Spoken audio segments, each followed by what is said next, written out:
Je pense que c'est un livre prophétique, car ce nihilisme qui gagnait même les idéologies les plus généreuses était pour Dostoïevski un des thèmes centraux de son angoisse personnelle. Il en décelait les signes dans son époque, et il n'y a pas de doute qu'à cet égard, Les Possédés sont un livre bien plus prophétique que d'autres qui passent pour tels.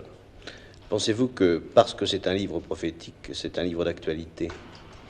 Très certainement, la prophétie finit toujours par devenir actualité. Oui, mais en ce moment même? En ce moment même, exactement. Il n'y a pas de doute que les personnages qui sont mis en scène par Dostoïevski dans Les Possédés sont des personnages qui sont infiniment plus près de nous qu'on ne pourrait le penser à première vue. En quoi? En ceci que le vide du cœur, l'impossibilité d'adhérer à une foi ou à une croyance quelconque, qui étaient déjà des prémonitions dans l'univers de Dostoïevski, sont devenues des réalités aujourd'hui. Est-ce pour cette raison que vous avez adapté Les Possédés? C'est un peu pour cette raison, mais c'est oui. aussi parce que j'aime le théâtre oui, et que ça m'amuse de monter un spectacle de cette envergure. Enfin, ce nihilisme est une des raisons. Certainement, c'est une des préoccupations que je partage, toute proportion gardée, avec Dostoïevski.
Ladies and gentlemen, the strange events you are about to witness took place in our provincial town under the influence of my esteemed friend, Professor Stepan Trofimovic Verkovensky.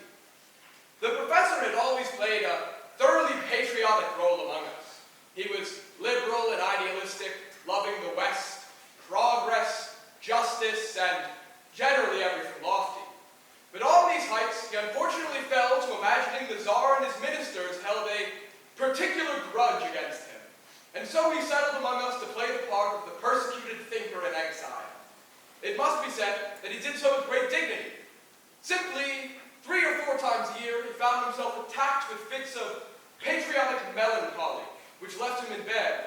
warm bottle on his belly.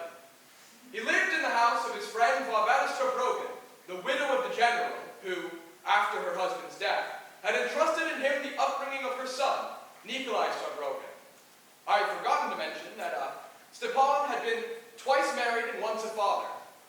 He had shipped his son abroad, both of his wives had died young, and to tell you the truth, neither had been particularly happy with him, though it is hardly possible to love one's wife and justice at the same time. Consequently, he focused all of his affections onto his star pupil, Nikolai Starbrogan, whose moral upbringing he dedicated himself to with the utmost rigor, until Nikolai fled from home and took to engaging in a life of wild debauch. Hence, he was left alone with his friend Varbetta Starbrogan, who felt towards him an unlimited friendship. In other words, she frequently hated him. This is where my story begins.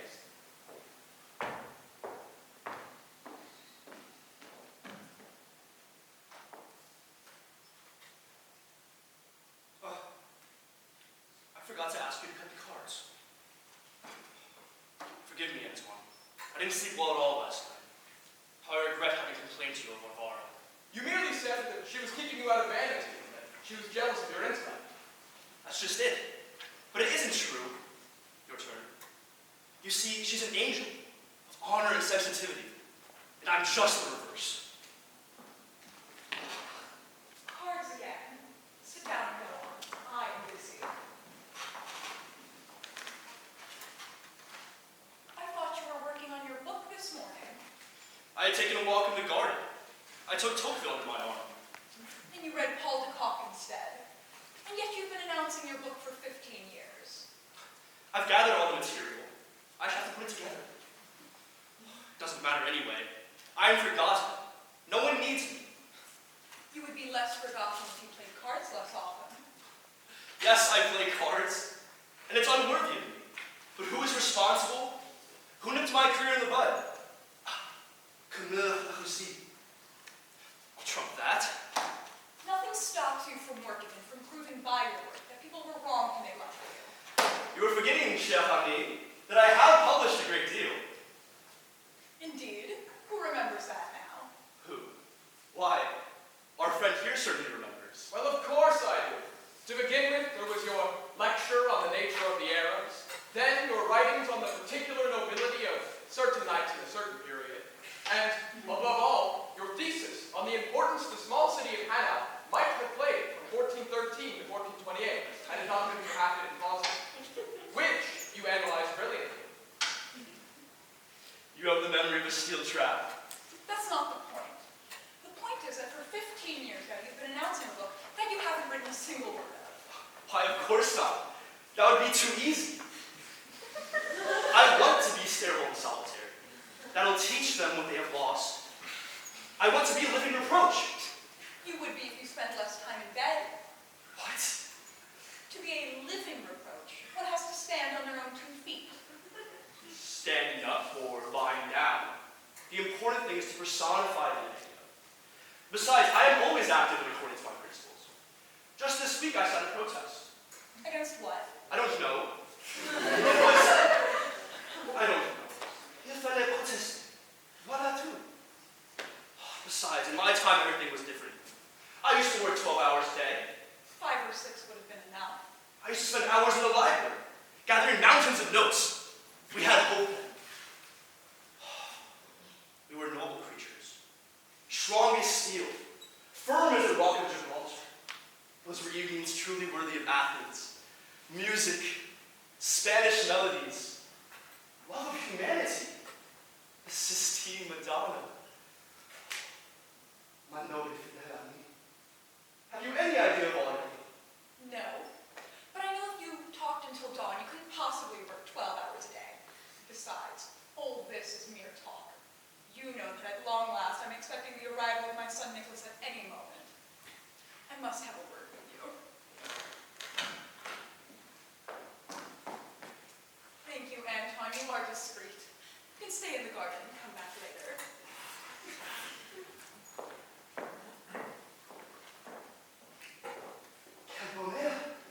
Ma noble amie, de revoir notre Nicolas. Yes, I'm very happy. He is my whole life.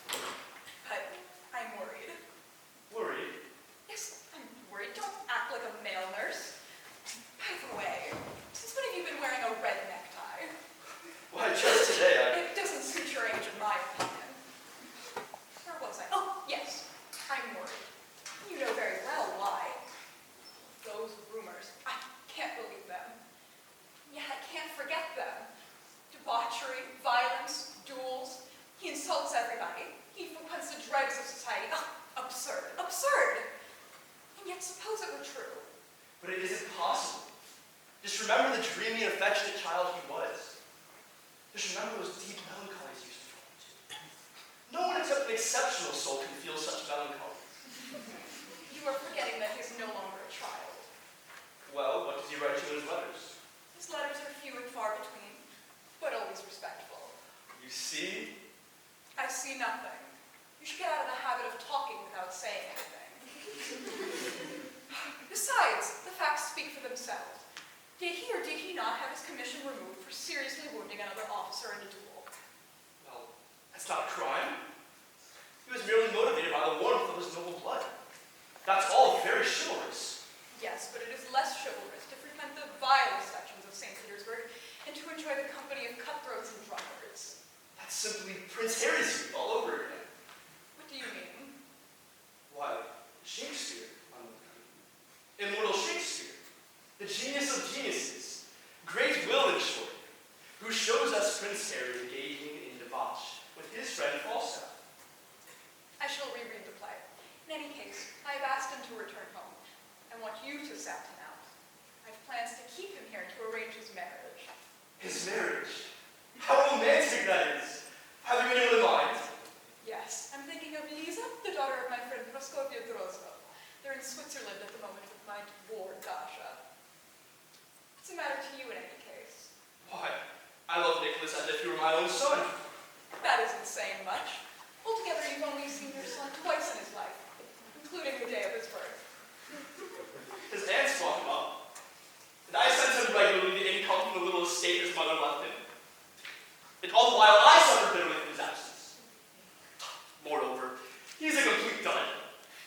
Poor in spirit and poor in heart. You should see the way he writes me. You would think he was speaking to his servant.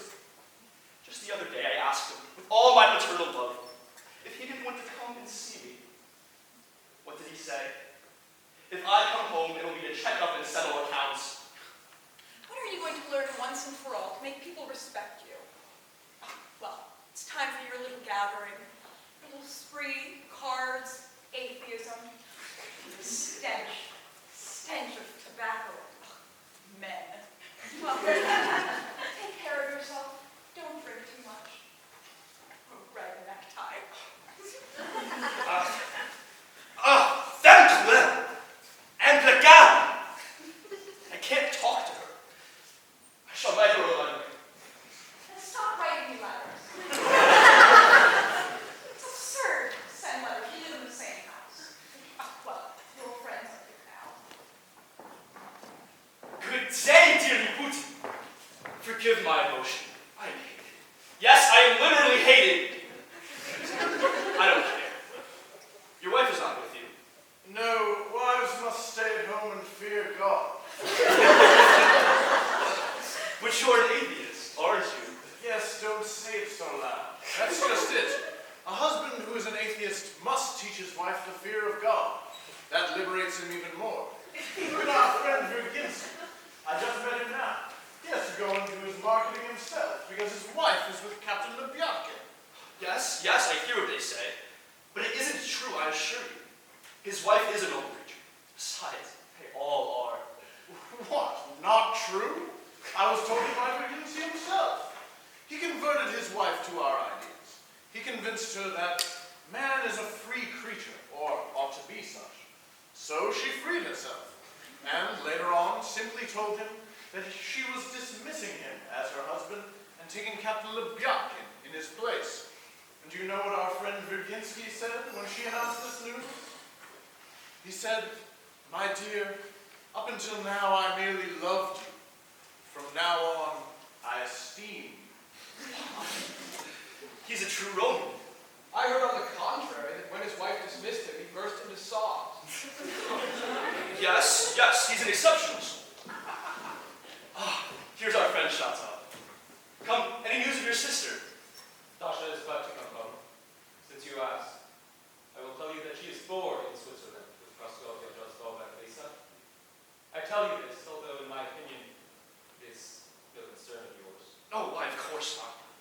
But the important thing is that she is coming home. My friends, it is impossible to live far from Russia. something else. Yet there's nothing. What do you suggest? Everything must be made over. Yes, but you don't get to make such conclusions.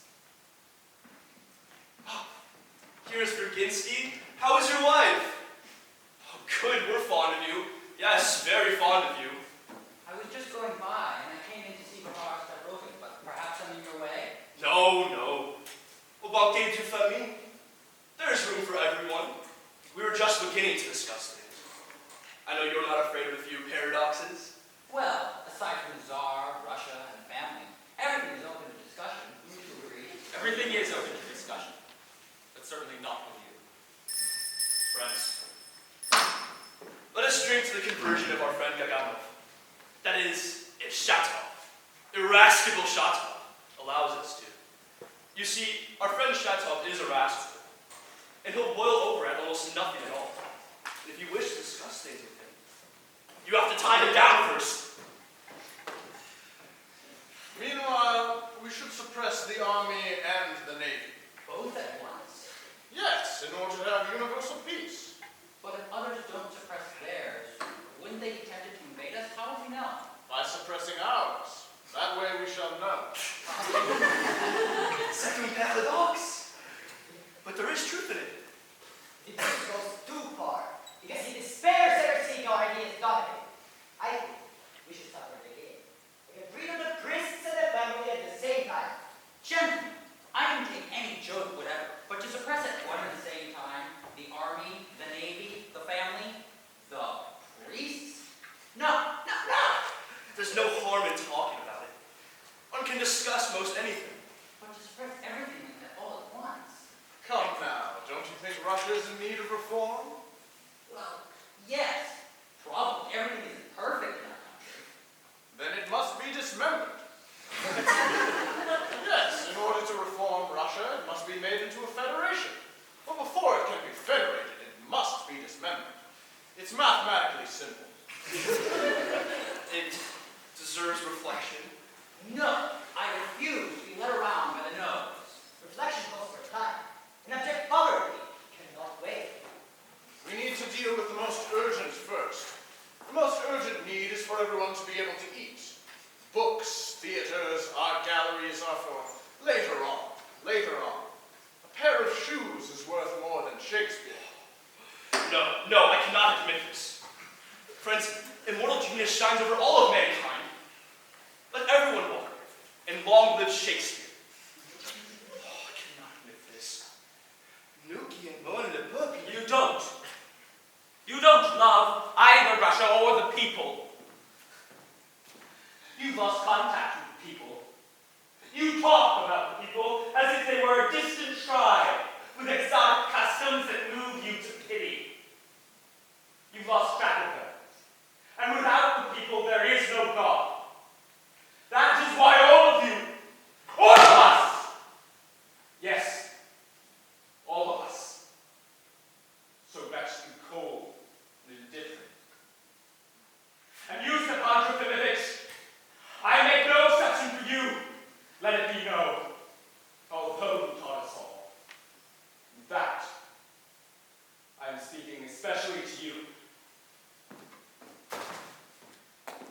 All right, Shatov.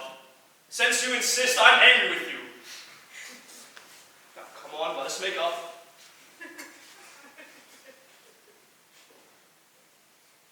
Friends, let us drink to universal reconciliation. Santé. Oh, please, drink to the health of my son Nicholas, who's just arrived. How seems he to you, my noble Emily? His appearance is in good health delighted me. There have been so many rumors recently that I'm proud to show who my son truly is. We are delighted to see you, my dear. Please, what were you discussing? Hope, my noble Emily, and of the luminous future at the end of our dark ways. Yes, we shall be consoled for such sufferings and persecutions. Exile will come to an end, for dawn is already in sight. Mon enfant! How are you, my dear Nicholas? I'm well, thank you. Dear child, we're sad you are bored. That's right. Oh, my good Nicholas. Please go on. We're talking of Madonna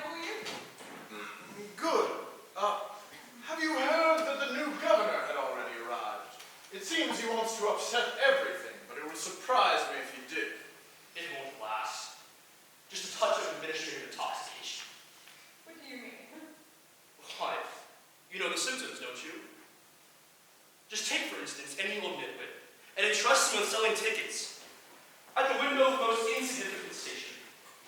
And right away, when you go to get your ticket, he will look at you as if you were Jupiter, just to show his power. The old nitwit is drunk, you see. He is suffering from administrative intoxication. Come to the point, I beg you.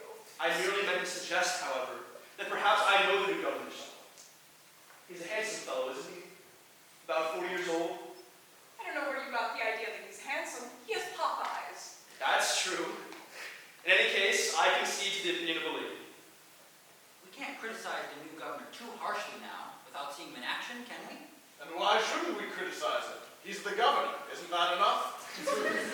Gagatas, the Russia is sinking into ignorance. If it was the big governor, the governor would wave the seal of war. Oh, I am insulted, and I will not stand for it. I said, or rather I repeat, I will not be led around by the nose.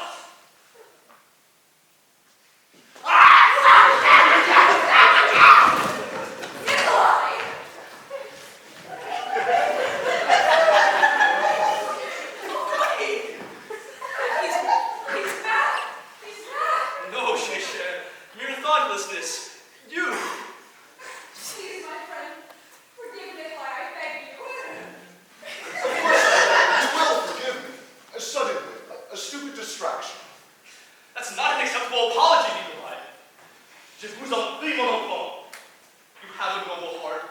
You are well brought up and cultured, and now you seem to us enigmatic, a dangerous person. At least have pity on your mother. All right, I shall apologize.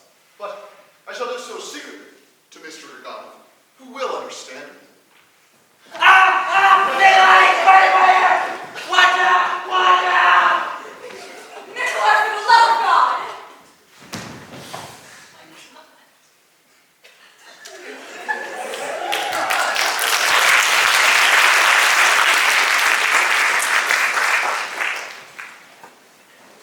Gagano stayed in bed for several weeks, Stavrogan likewise, but eventually he got up, made his apologies most honorably, and began to set out on a rather long trip.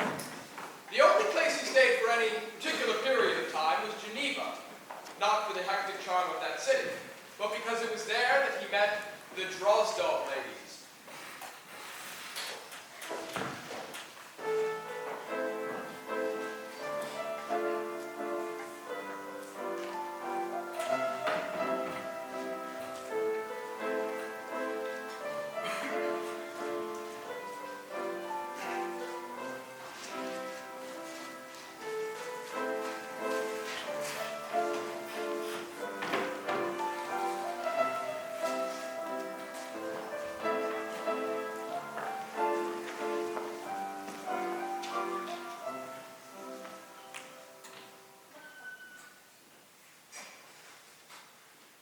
Well, my dear, I must say I'm pleased to return Dasha to you.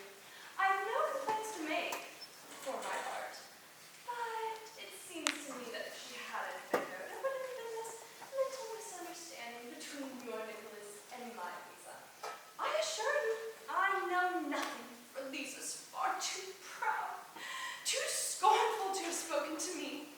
But the fact is that there on the Alps, that Lisa was humiliated, God only knows why, and that perhaps your Dasha would have something to say about it, although... I don't like insinuations, Praskovia. Are you trying to imply that Dasha had an intrigue with my Nicholas? An intrigue, dear, what a word.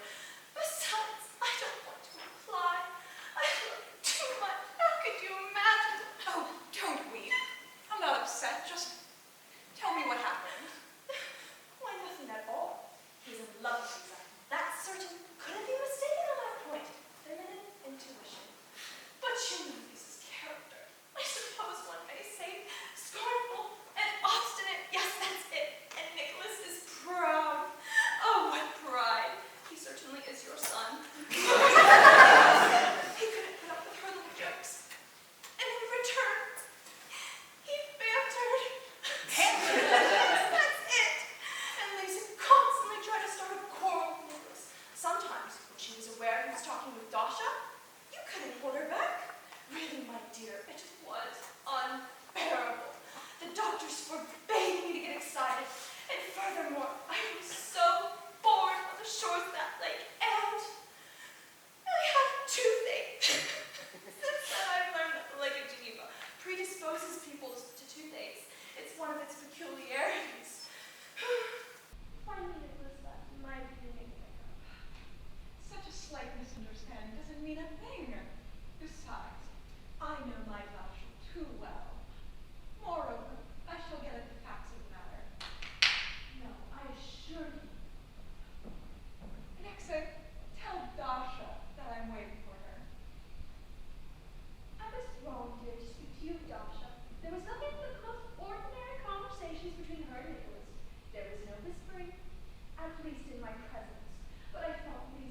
me about your trip.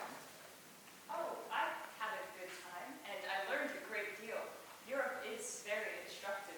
We are so far behind them. Forget Europe. You have nothing particular to tell me? No, nothing. Nothing in your mind, in your conscience, in your heart? Nothing. I was sure of it. Never had the slightest doubt about you. I've treated you as my own daughter, and I'm aiding your brother. You wouldn't do anything to hurt me, would you? No, never. God bless you. I've been thinking about you. Do you want to get married? Don't answer. I'm thinking of someone older. But you are a reasonable girl, and he is still presentable. I'm thinking of Stepan Trofimovich, who was your professor, whom you've always esteemed. Now, I know he's frivolous, he whines, and he thinks about himself too much. But he has decided qualities that you will learn to appreciate, particularly because I ask it of you. He deserves to be loved because he is defenseless. Do you understand? I was sure of you. As for him, he will love you because he's obligated. He must adore you. Listen, Dasha, he will obey you unless you're an idiot. You can force him to, but never push him to extremes. That is the first rule of conjugal life. There is no greater happiness than sacrificing oneself. And you will be doing me a great favor, which is most important. But I am not forcing you in any way. It's up to you to decide. Speak. If it is absolutely necessary, I shall do it. Absolutely. What are you alluding to, my child? What you have just said is stupidity. I'm going to marry you off, to be sure, but not out of necessity. The idea simply came to me, that's all. We're not trying to hide anything, are we? No, I shall do as you wish. Hence you consent. So, let's get to the details of the matter. After the ceremony, I shall give you 15,000 rubles. Out of that 15,000, you shall give 8,000 to Stepan Trofimovich. Allow him to receive his friends once a week, but if they come more often, you must put them out. Moreover, I shall be there to keep an eye on things. Has Stepan Trofimovich said anything to you about this? No, but he will. You are an ungrateful girl. What are you thinking? Do you think I'm going to compromise you? Why, he will come on his knees begging you to marry him. He will be bursting with happiness. That's how it will be. Ah, Dashenka, my pretty girl. What a delight to find you among us again. Leave her alone. You have the rest of your life left to caress her. And I have something to say to you. Sois, mon ami, sois. But you know how much I love my little pupil. Yes, I know, but don't call her a little pupil. She's a grown-up. It's irritating. Ugh, you've been smoking again, haven't you? C'est-à-dire? Sit down. That's not the question. The question is that you must get married. Married. A third time, at the age of 53. What difference does that make? At 53, we are at the peak of life. I should know if I'm almost there. Besides, you're a handsome man. You've always been indulgent towards me, mon ami. Mais je dois vous dire, je ne m'attendais pas. Yes, at the age of 50, we are not yet old. That is obvious. I shall help you. She will not be without a dowry. Oh, by the way, you are marrying Dasha. Dasha! But I thought, she's only a child. 20-year-old child, blesses you. Oh, don't roll your eyes like that. We're not in the circus. Ugh, you're an intelligent man, but you don't understand anything. You need to be constantly taken care of. What will you do if I die? Dasha will be an excellent housekeeper. Besides, I'm not going to die right away. She's an angel of kindness. Such a difference in age. I thought, if necessary, you seek someone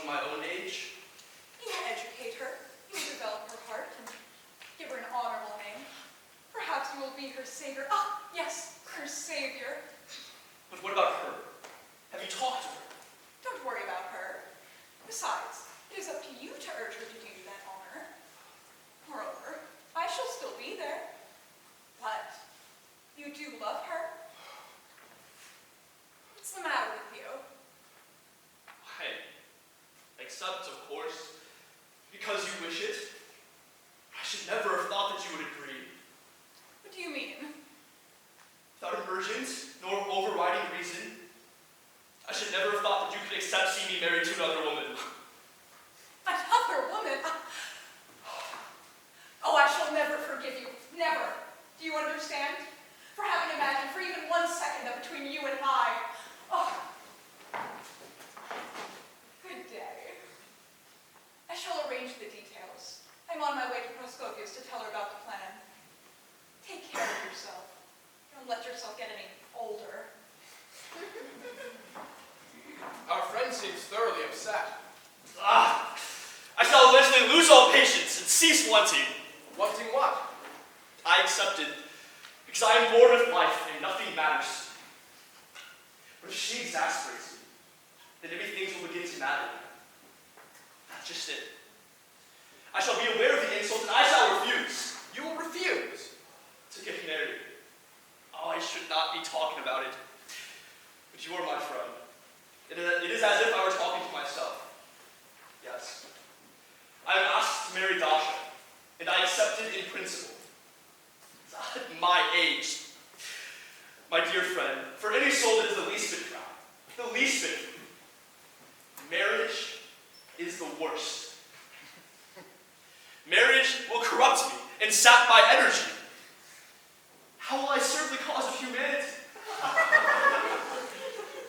Children will come, and God alone will know whether they're mine. After all, they won't be mine. A wise man can face the truth. And I have accepted because I am bored. No, I'm not bored. But then there's that debt. You're doing yourself an injustice. A man does not need to have money to marry a pretty girl. Alas, I need money more than I need a pretty girl.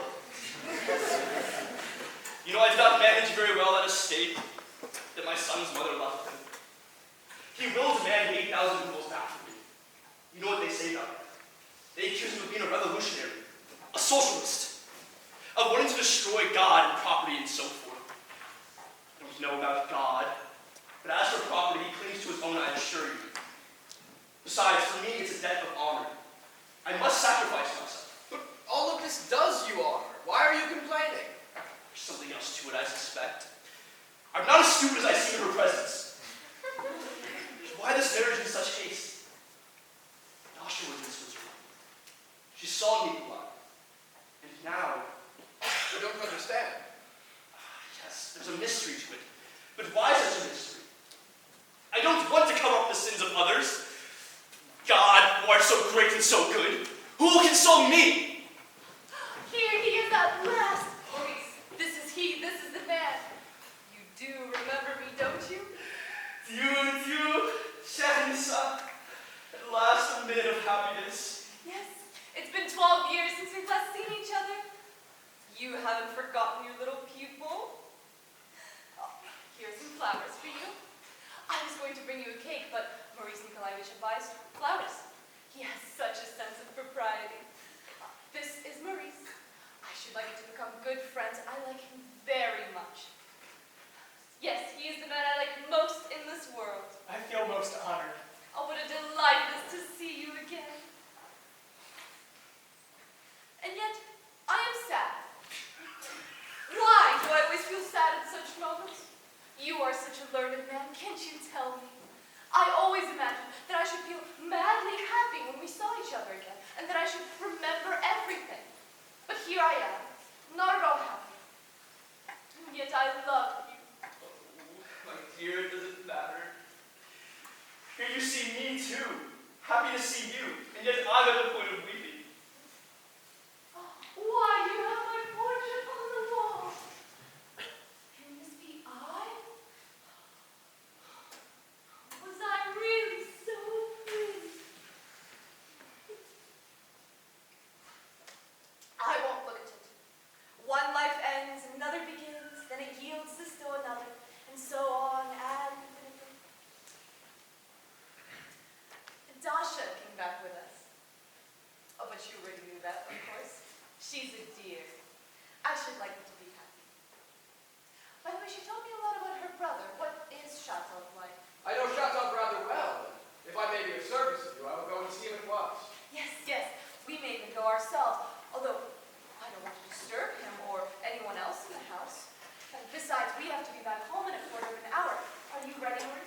at your beck and call. Splendid. You are good. I imagine you are like me. I detest men who are not good. Even if they are very handsome or very intelligent. The important thing is a good heart. By the way, let me congratulate you on your marriage. What? You know? Of course, Barbara just told us. What good news. And I'm sure Dasha was not expecting. Come, please.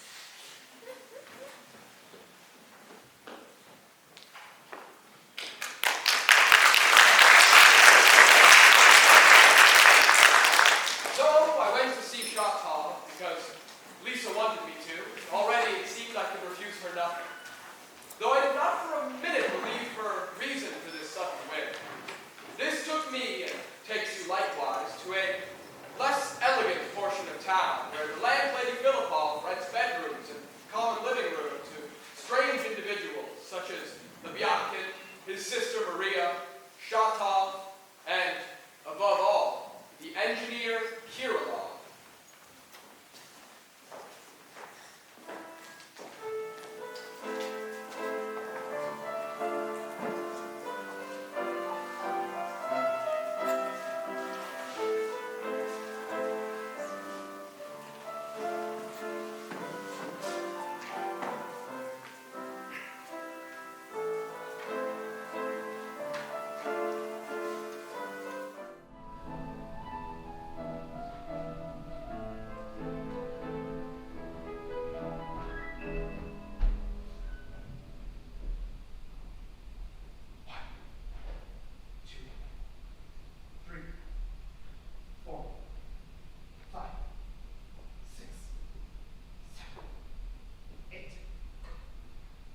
Am I disturbing you?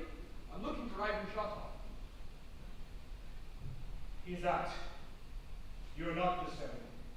But I still have one exercise to do. Allow me.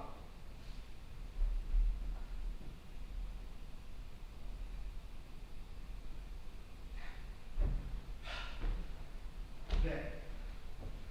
Shatov will be back soon. May I offer you some tea?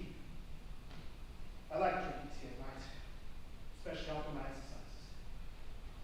I walk a great deal, up and down, and I drink tea until dawn. You go to bed at dawn? Always. I have for a long time. At night, I reflect. All night long? Yes, it is essential. You see, I'm concerned with the reasons why men don't dare kill themselves. Don't dare. In your opinion, there's not enough suicides? No. Not at all. There ought to be many more. And what is it you think keeps people from killing themselves? The pain. Those who kill themselves out of madness or despair don't think of the pain. But those who kill themselves through reason obviously think of it. What? There are people who kill themselves through reason? Many. Were it not for the pain and the prejudice, there would be many more. A great number, probably all men. What? But the idea that they will suffer keeps from killing themselves. Even when they know that there is no pain, the idea remains.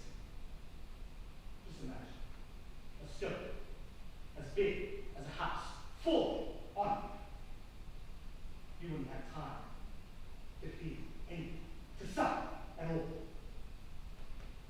Well, even so, men are afraid and hesitate. It is interesting. There must be another reason. Yes. The other world. You mean punishment? No. The other world. People believe that there is a reason for going on living.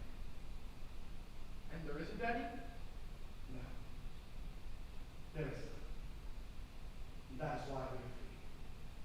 It is a matter of indifference whether we live or die. How do you say this all so calmly? I don't like getting into disputes, and I never laugh.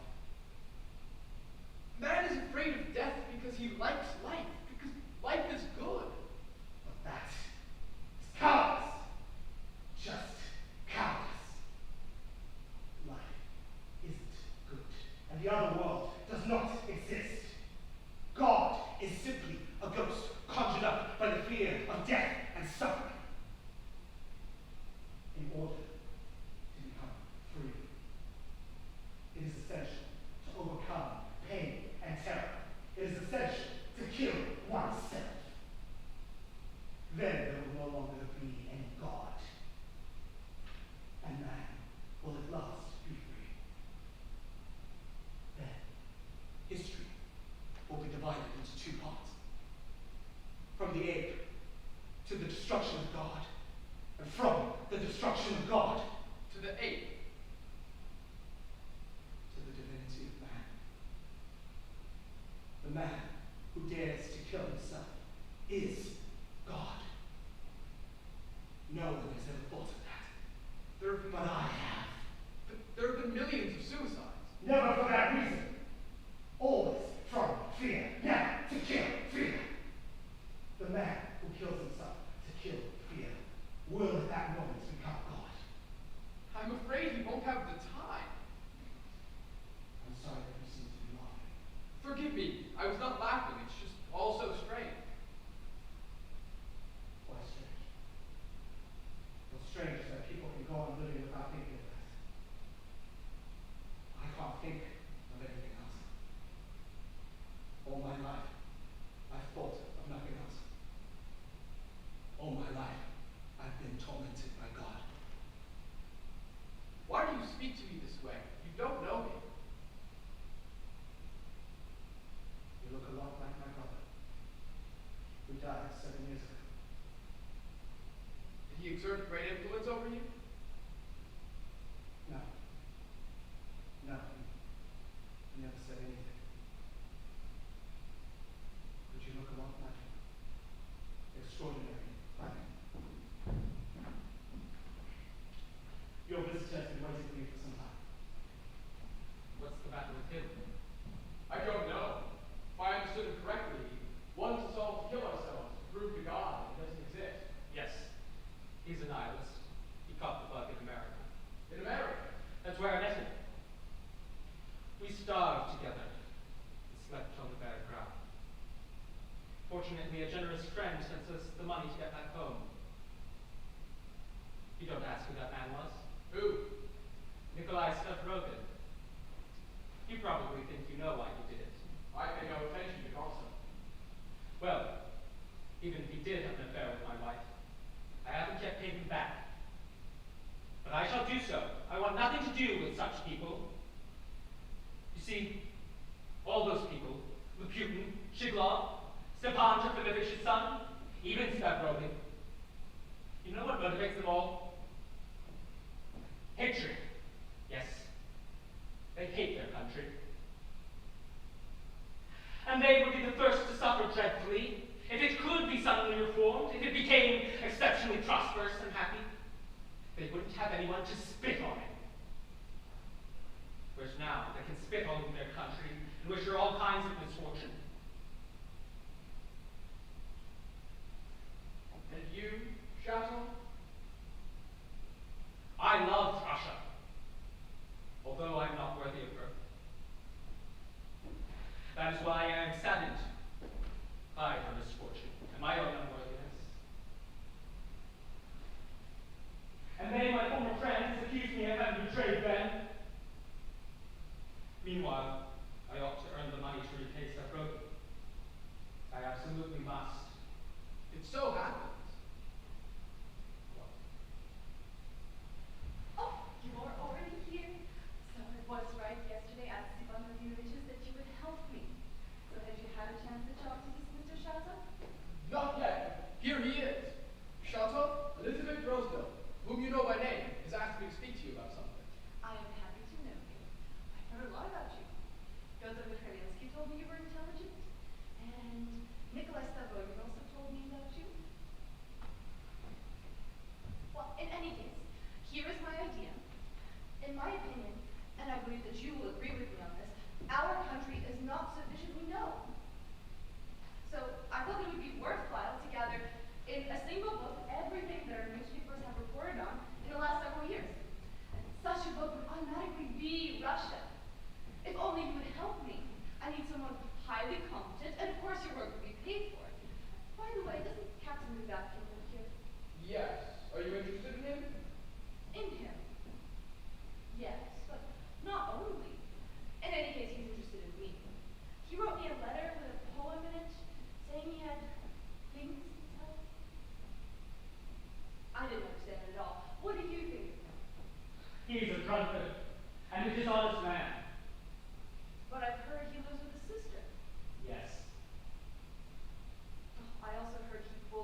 and a horseman, and in short, a star on horseback. And I am a man of honor. Who sells his sister? What, that same old slander? You know I could shame you with one word. Say the word. Think I wouldn't? You may be a captain, but you are a coward, and you would be afraid of your master. You see, he's provoking me, and you are a witness, sir. Well, do you know whose wife this woman is? Whose? You won't dare say. She is?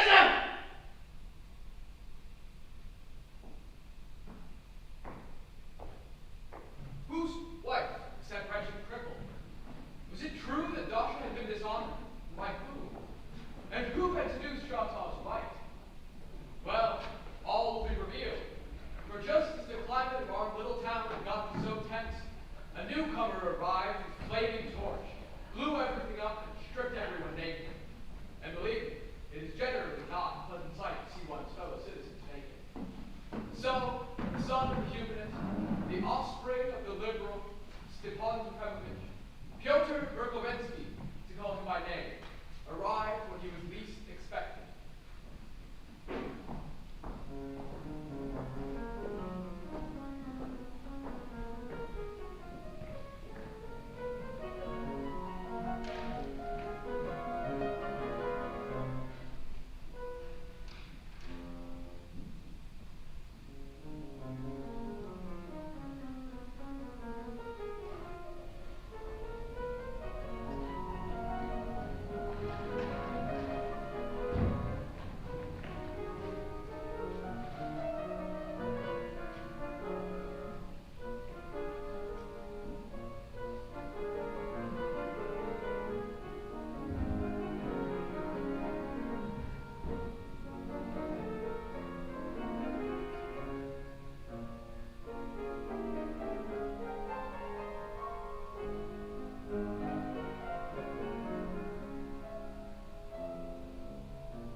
My friend, everything is about to be decided. If Dasha accepts, I shall be a married man next Sunday. And that's not funny. In any case, however ashamed of myself I am, I wrote to Dasha.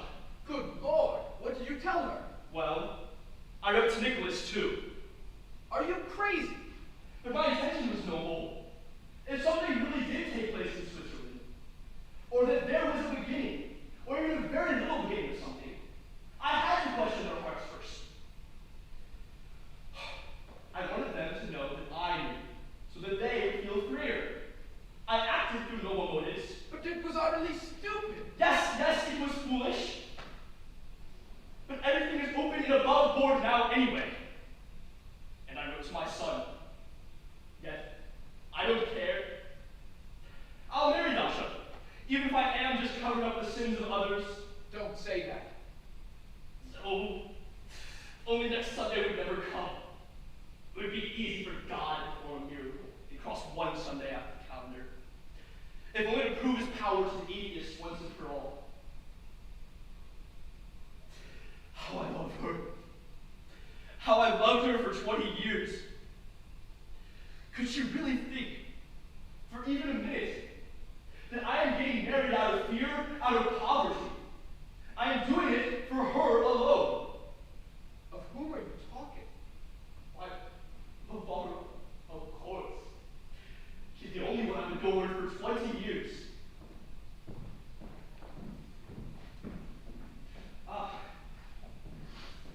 Here's our quick-tempered friend.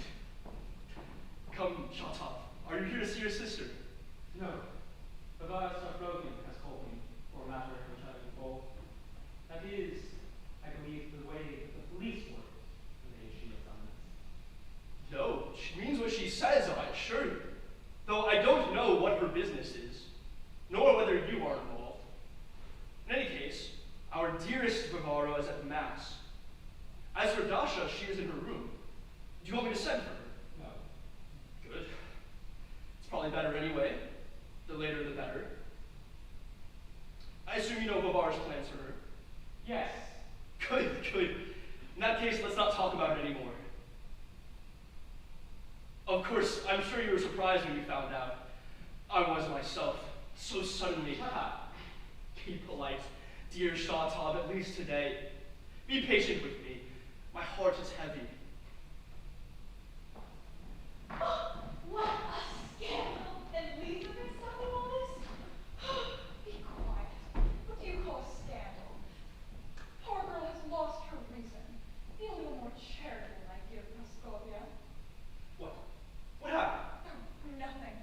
Poor crippled girl threw herself at my feet as we were leaving Mass and kissed my hand. I helped her up and gave her 10 rubles. Lisa insisted on taking her to her home. No, I changed my mind. I thought that you would all be pleased to get to know my intimate family better. How beautiful it is. Wait, Katushka, you are here. What are you doing in high society? Do you know this woman?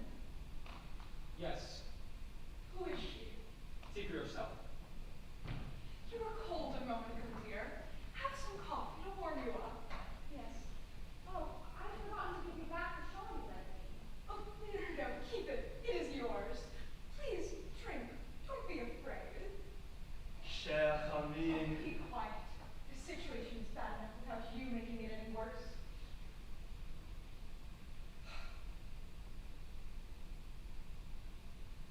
Lisa, we must leave now. This doesn't concern you anymore. We will have no further contact with this house. You've gone a bit too far, my dear Praskovia. You should be grateful that there are only friends here to hear you. If they aren't friends, so much the better. But I am not afraid of public opinion. You are the one who, despite all your pride, trembles at the thought of what people will say. You are the one who's afraid of the truth. What truth, Praskovia? This truth. Here's Dasha. How beautiful she is.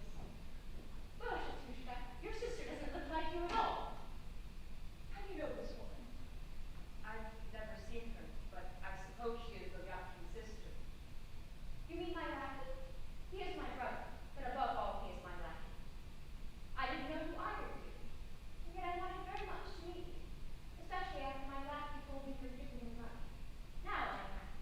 You are charming. Yes, charming, I tell you. What money is she talking about? Nikolai Stavrogin had asked me in Switzerland to hand over a certain sum of money to Maria Logatkin.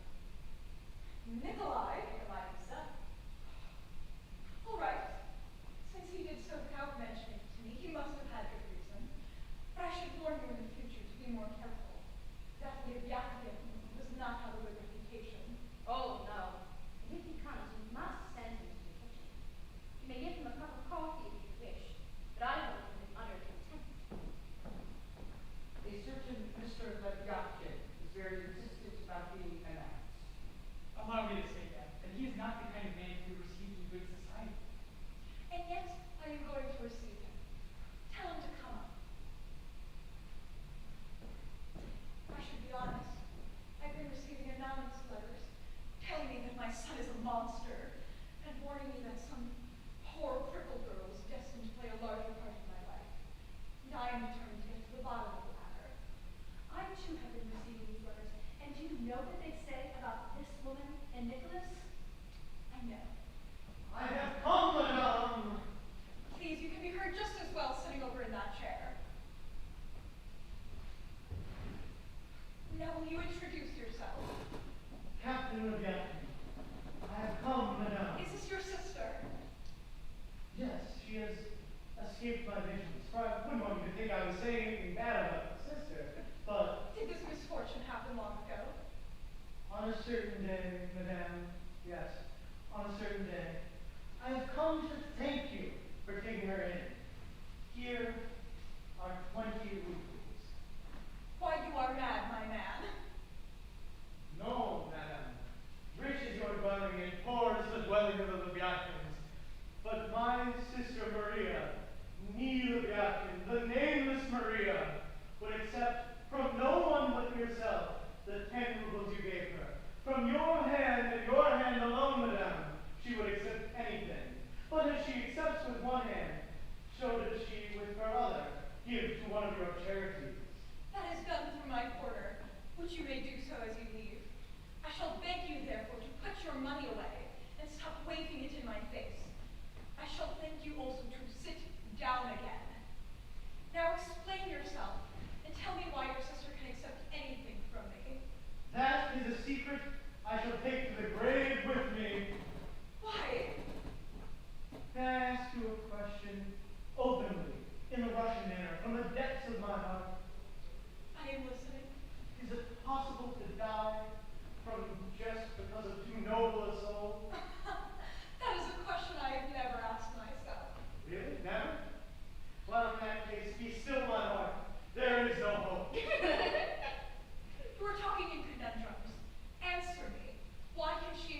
years.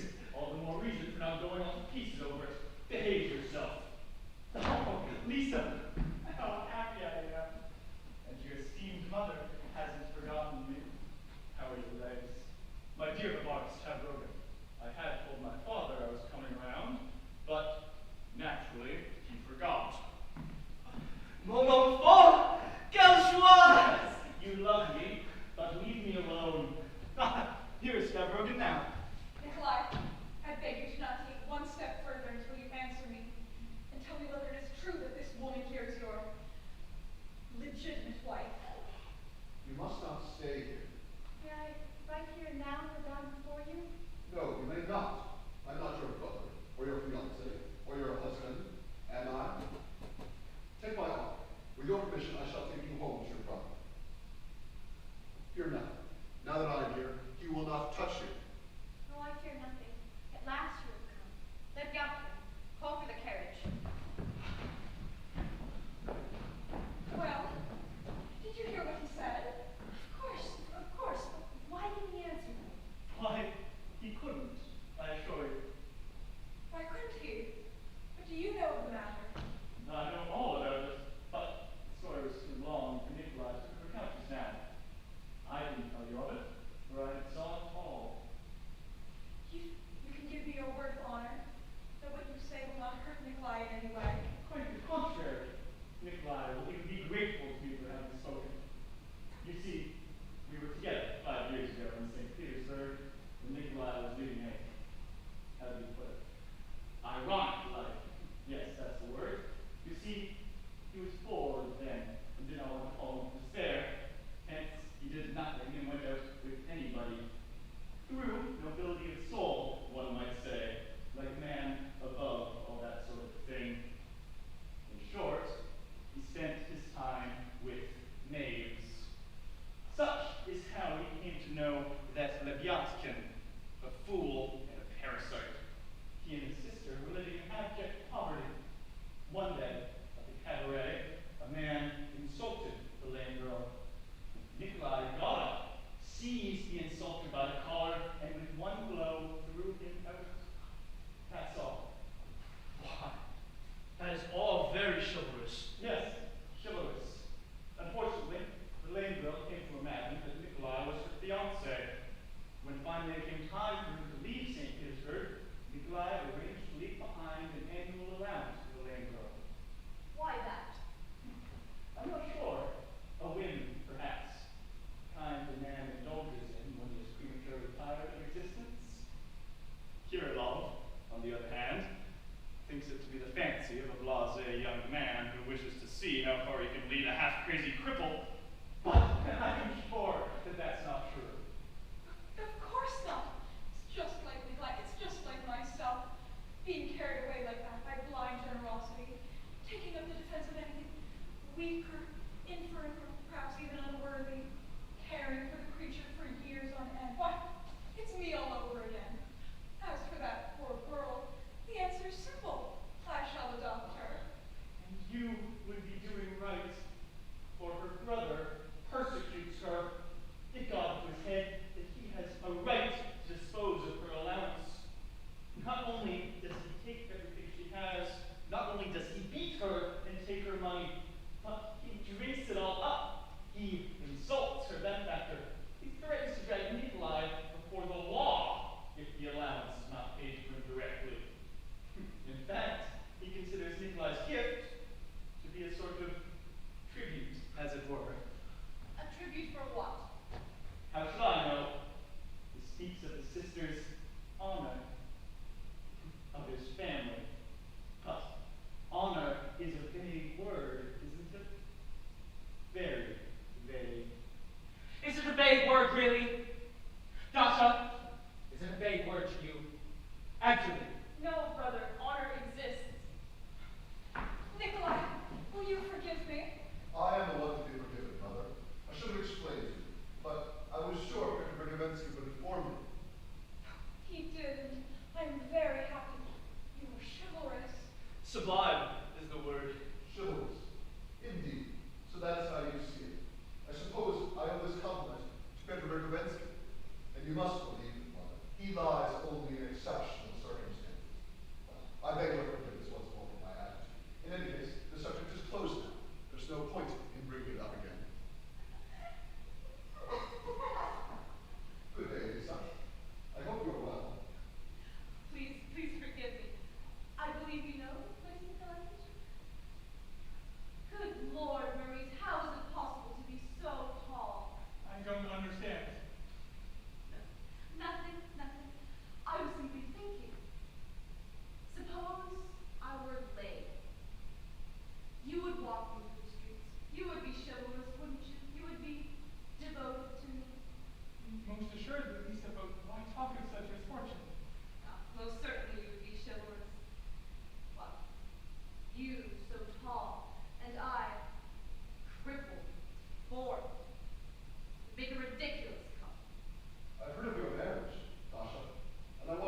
her. Well, didn't you write me so? To be sure, you weren't very clear. First, you tell me that you're delighted, and you ask me to save you?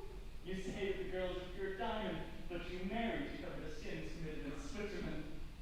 He asks my consent. What a topsy-turvy world this is. But time and time again, you ask me to save you.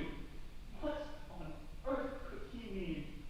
But that's the way his generation is. Big words and vague ideas. Well, what's the matter? Did Stepan write to you in so many words? Yes. Here is his letter. It is long, like all of his letters. I never read them all the way through, I must confess. Besides, he doesn't care, for he writes in most of all austerity. But there's no harm in what he says. Did Stepan inform you of this marriage in the same manner? He did write me. In fact, a very noble letter. That's enough. Stepan Trofimovich, I expect you to leave this house immediately, to never appear in my presence again. Dasha, forgive me for all this. I thank you for having accepted. I forgive you, Stepan Trofimovich. I feel nothing but affection and esteem for you. You, at least, continue to respect me. Why, I understand now. You met with Dasha. Forgive me, Dasha, I had no way of knowing. If only my father had the sense to tell me instead of indulging in innuendo. But is it possible? Is it possible you knew nothing? Is it possible even now you are not putting on an act? So you see, Babar Stavrogan, not only is he an aged child, but he is an aged and naughty child. How could I have understood the sins committed in Switzerland? Just try to make out what he means. Be quiet, Piotr. Your father acted nobly, and you have insulted Dasha, whom all of us here respect.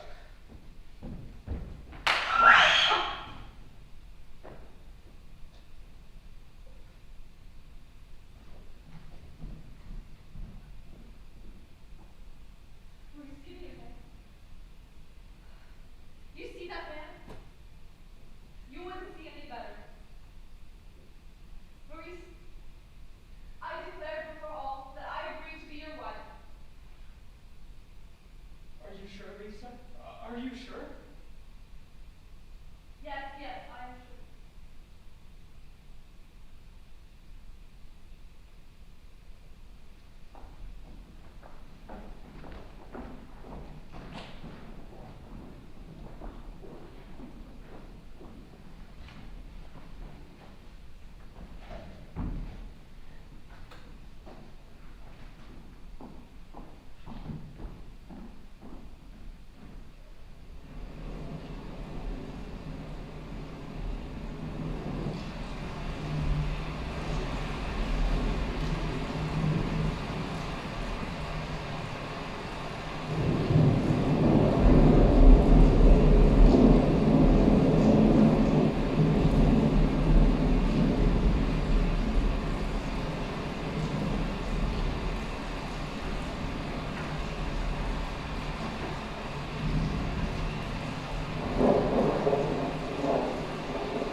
And if you speak to me again like that, you will feel my pain. There's nothing insulting in my proposition. If you really think to marry Lisa, You can free me from the only obstacle separating me from her. I know it, but don't say it again. I'd rather not use my cane on you. My gloves, Alexa. It is raining, sir. At what time should I expect you? At 2 o'clock at the latest. Very well. May God bless you. But only if you are doing a good deed.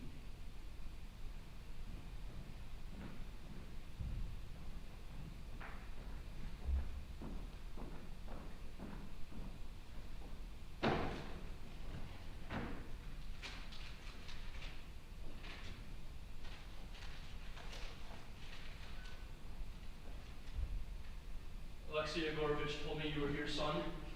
Why, what are you doing in this house? I thought you'd been driven out. I came to get the last of my things, and I'm to leave without hope of returning, and without recriminations.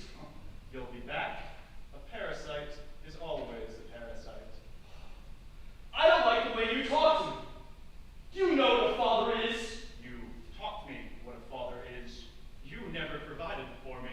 I wasn't weaned yet before you shipped me off to Berlin by the post, like a parcel. Rats! Oh, I sent you by the post. My heart continued to bleed. Mere words. Are you an order to my son, monster? You must know better than I. To be sure, fathers are inclined to have illusions about such things. Shut up. I will not. And don't whimper. You're a patriotic, sniveling, whimpering old woman. Besides, all of Russia whimpers. Fortunately, we are going to change that. Who is we? Why, we, normal men, we are going to remake the world. We are the saviors. But is it possible that someone like you aimed to put himself up in the cross, in the place of Christ? But just look at yourself. Don't shout. We will destroy everything. Will not leave a single stone standing, and we will begin all over again. Then there will be true equality. You preached equality, didn't you? Well, you shall have it. And I bet that you won't recognize it. I shall not recognize it if it looks anything like you. No, it was not of such things we used to dream. I don't understand anything anymore. I've given up understanding. All of that comes from your sick old nerves. What are you complaining about, you scatterbrained old man? How can you be so insensitive? I followed your teachings. According to you, the things to do are to treat injustice harshly, be sure of one's rights, and to move ever forward towards a future. Well, that is where we are going, and we will strike hard. A tooth for a tooth, as in the Gospels. You poor fellow. That's not in the Gospels? Stop the little haters! I never read the confounded book, nor any other book for that matter. What's the use? What matters is progress. No. Now you look crazy. Shakespeare and Hugo don't stand in the way of progress. Quite the contrary, I assure you. Don't get excited. Hugo is nothing more than an old pair of buttocks.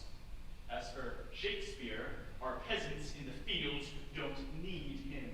They need shoes. And they will be given them as soon as everything is destroyed. And when will this be? In May. By June, everyone will be making shoes. Rejoice, ancestor, for your ideas are being put into practice. Oh, they're not my ideas. You want to destroy everything. You don't want to leave a single stone standing. But I wanted people to love one another. No need for love. Science will take its place. That will be boring. Why should it be boring? That is an aristocratic idea. When men are equal, they are not bored. They don't have a good time either. Nothing matters, and everything is on the same plane. When we have justice plus science, love and boredom will be done away with. People will forget. No man will ever be willing to forget his love. Again, you are indulging in words. Just remember, ancestor, you've been married 3 times. Twice? And after a long interval? Long or short, people will forget. Consequently, the sooner they forget, the better. Ah, but you get on my nerves, never knowing what you want. I know what I want. Half the heads will have to be cut off, and the other half will be taught to drink. It is easier to cut off heads than to have ideas. Ideas? What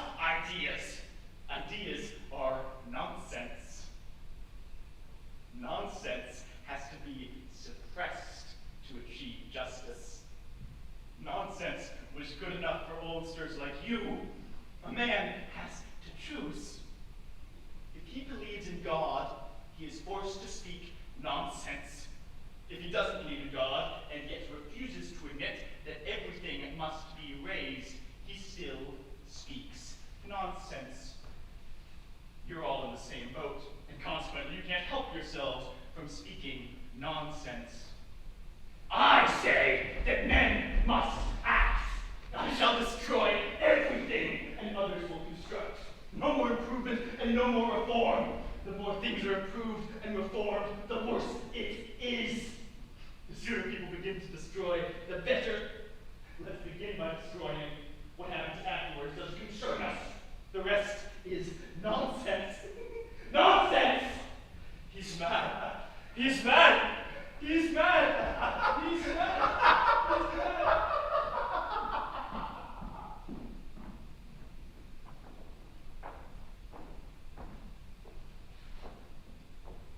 Well, so much for that. I've forgotten to tell you two things. The first is that while Sargogan was bedridden, the Leviathans mysteriously moved to a little house in the suburbs. The second is that a convicted murderer was on the loose and had broken out of jail, was on the prowl. As a result, the rich did not go out at night.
You are playing ball.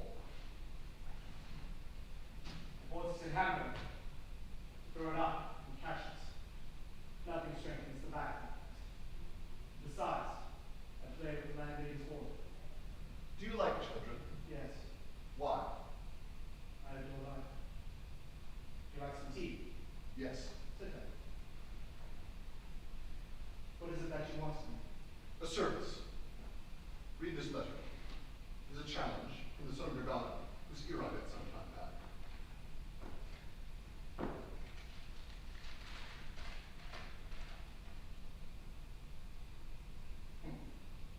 Have you read what he says at the end?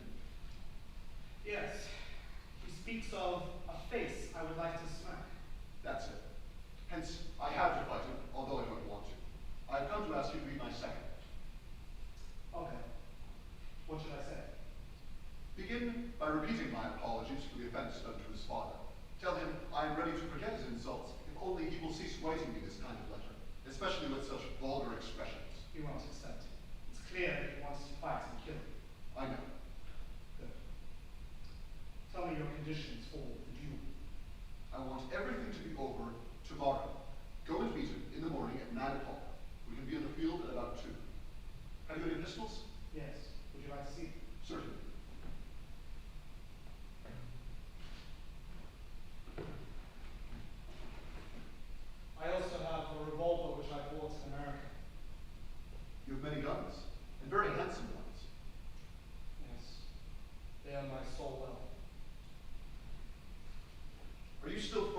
intention?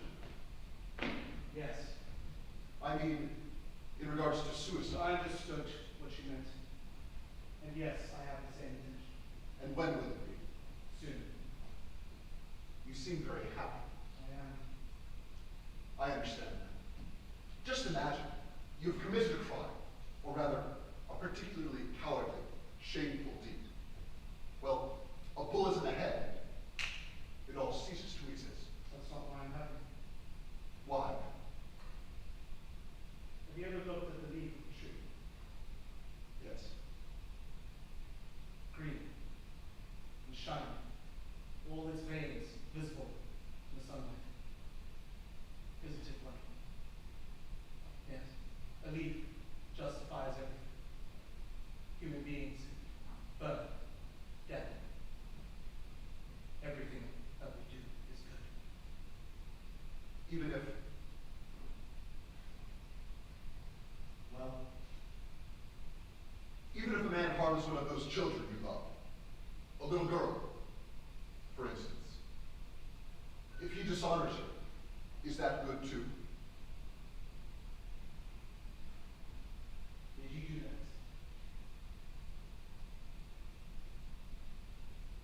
If a man commits such a crime, that is good too. And if someone splits open the head of a man who dishonors a child, or if, on the other hand, he is forgiven, all that is good. When we know that, then we are happy. When did you discover that you were happy? Last Wednesday, at night, at 2:35. Was it you who lit the lamp in front of the icon? It was. And you claim not to believe in God. Stavrogan! I beg you not to use irony when talking to me. Just remember what you were to me, the influence you have on my life. It's late. Be on time tomorrow at your garments. Remember, 9 o'clock. I am punctual. I can wake up whenever I want to. When I go to bed, I tell myself, 7 o'clock. And at 7 o'clock, I wake. That's a very valuable trait. Go and sleep. But first, tell Shatov that I want to see him. Just a minute.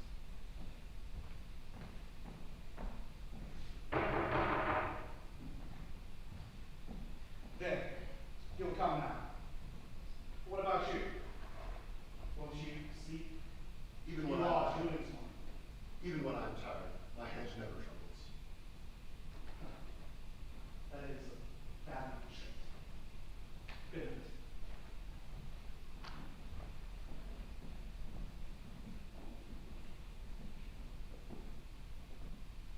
Are you worried of me? Or were you so slow to arrive? Were you so sure that I would come? I can't imagine you forsaking me. Just remember the influence that you have on my life. Then why did you strike me? Was it because of my affair with your wife? No, Because of the rumors started about your sister and I? I don't think so. Good. It hardly matters anyway. As I don't know where I'll be tomorrow evening, I came merely to give you a warning and to ask for your advice. Here's the point. They might murder you. Murder? Piotr Berkowitski's group. They have nothing against me. I joined their crew, but my ideas changed in America. I told them so when I got back.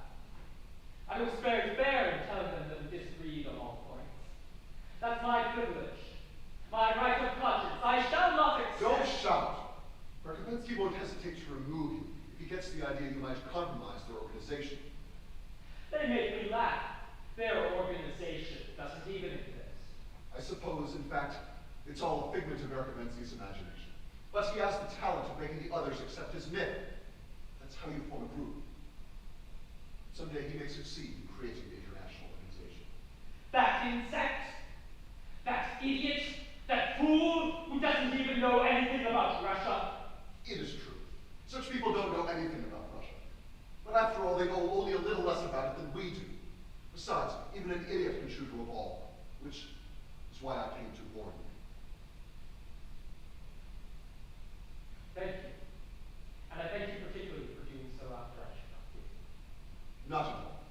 return good for evil.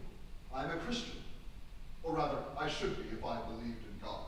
But there is no hair. No hair? Yes. To make jumped hair, you need a hair.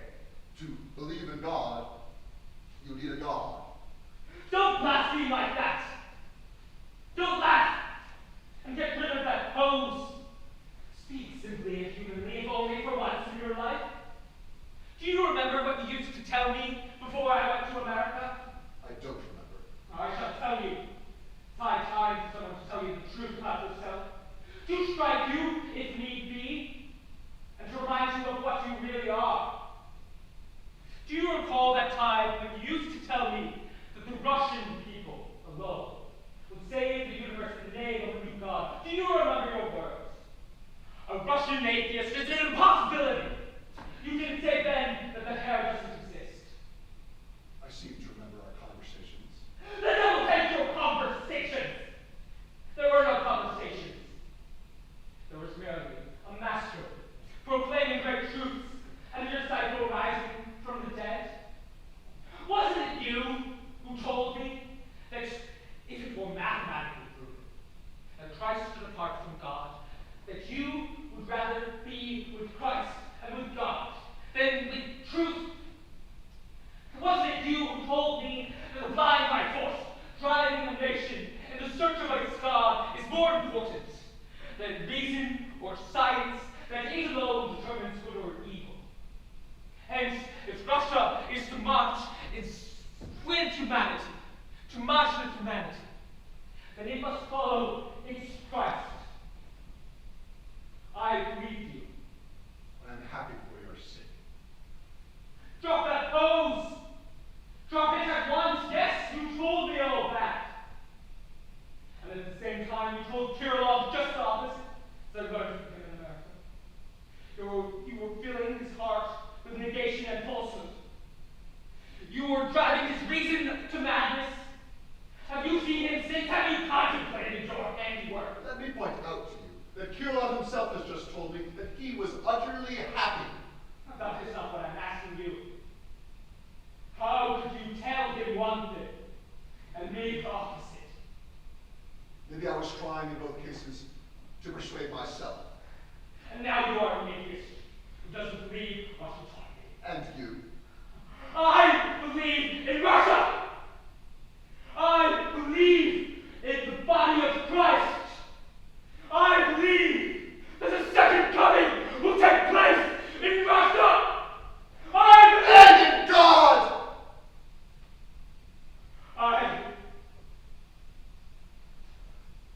I shall believe in God one day. That's just it. You don't believe. Besides, can anyone believe and still be intelligent? It's an impossibility. No, I didn't say that I don't believe. We are all just dead or half dead and incapable of believing. But men must rise up, and you must be the first. I am the only one who knows of your intelligence, your genius, the breadth of your culture and your conceptions. Each generation in the whole world, there are produced only a handful of superior men, 2 or 3. But you are one of them. Yes, you are the only one who can raise the flag. Everyone at the moment would like to thrust a flag into my hands. Verkovensky, too, would like me to bear his flag, but he does so because he admires what he calls my extraordinary aptitude for crime. What should I make of this? I know that you are also a monster. That you have been heard to say that you saw no difference between any bestial act and a deed of great sacrifice. They say, and I can't believe this, that you used to attract children to your home, to defile them. Answer! Tell the truth! Nikolai Stavrokin cannot lie to Shakov and slap him in the face. Did you do that? If you did, I could understand your despair and your hopelessness. Enough. Such questions are unseemly. What does it matter, anyway? I am interested only in more ordinary questions. Should one live, or should one destroy oneself? Like Kirillov? Like Kirillov. But he will go all the way. He is a Christ. And you? Would you be capable of destroying yourself? I ought to, but I'm afraid of being too cowardly. Perhaps I shall do so tomorrow. Perhaps never. That is the only question I ask myself. That is what you are seeking. You are seeking punishment. Kiss the ground, water it with your tears. Hands off, Chaton. Just remember, I could have killed you the other day, and I folded my arms behind my back. So don't persecute me. I cannot tell you from my heart, Nikolai Sergeyevich. I shall kiss your footprints when you leave. I regret to tell you, but I cannot love you, Chaton. Yes, I know you cannot love anyone, because you are a man without roots and without faith. But I shall lead you back to your former ways, and you will be at peace, and I will cease to be alone with what you taught me. I appreciate your good intentions, but until you have a chance to help me find the hair, you could do me a more modest service. And what? If I should happen to disappear in one way or another, I would like you to take care of my wife. Your wife? Yes, Maria Timofeyevna. So it is true that you married her. 4 years ago, in St. Petersburg. Were you obliged to marry her? Obliged? No. Have you a child by her? She has never had a child and couldn't have one. Maria Timofeyevna is still a virgin. But I ask you simply to take care of her. I understand now. You married her to punish yourself. Listen. Go and see Tikhon. Who is Tikhon? Former bishop. Retired to the monastery of St. Euphemia. He will help you.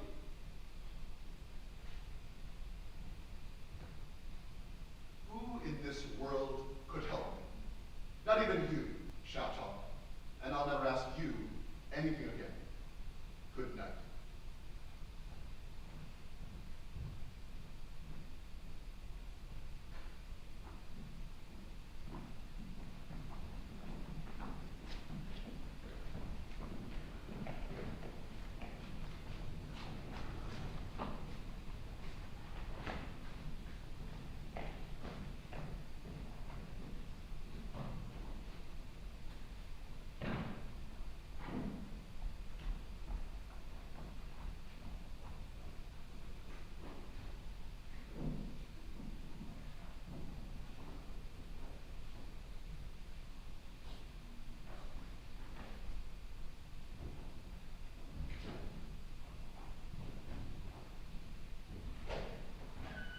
May I take advantage of your umbrella, sir?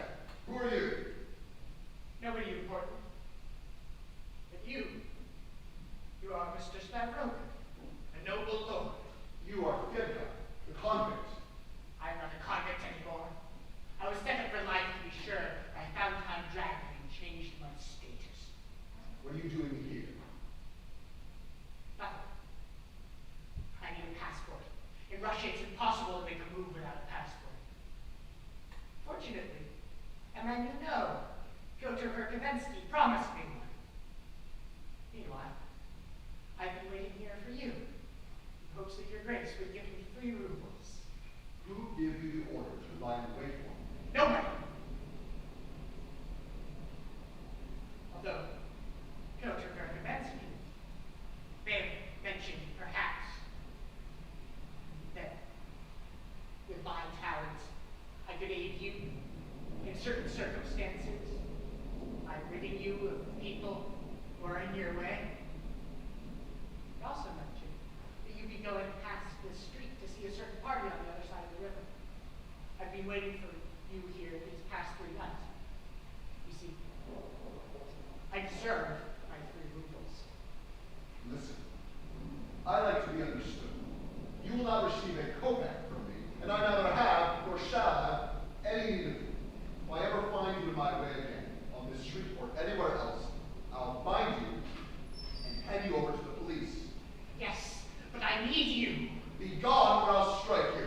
Please consider, sir, that I'm a poor defenseless orphan. You betrayed me. I give you my word of honor that if I ever meet you again, I'll bind you up.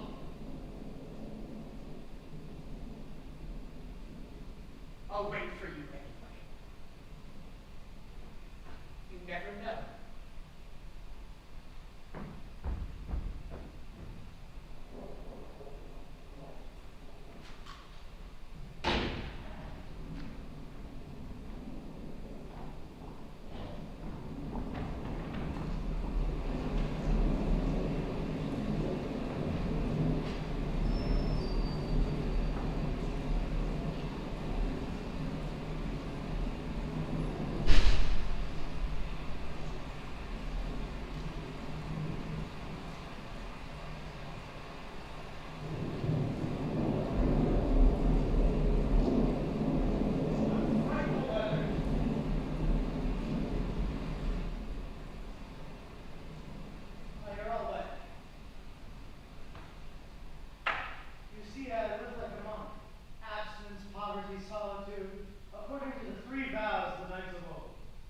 Do you think the Knights of Old took such vows?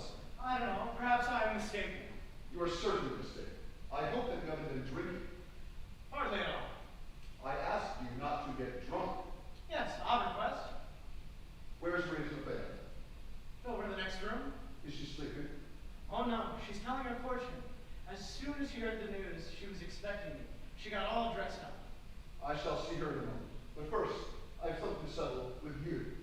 I hope so. A great many things have piled up in my heart. I wish to talk to you as I used to, freely. You played such a great role in my life, and now I am treated so cruelly. I see, Captain, that you haven't changed at all in the past 4 years. I insist I am casting off my skin like a snake. Besides, I've hurt my will. That's odd. To bequeath what? And to whom? I intend to leave my skeleton to the medical students. You see, I read the biography of an American in the newspaper. He left his enormous fortunes to the medical foundations. He left his skeleton to the medical students of the city, and his skin to be turned into a drum on which the American national anthem is beaten out day and night. Alas, we are but mere pygmies in comparison to the Americans and their boldness of thought. So you know that you are in danger of death.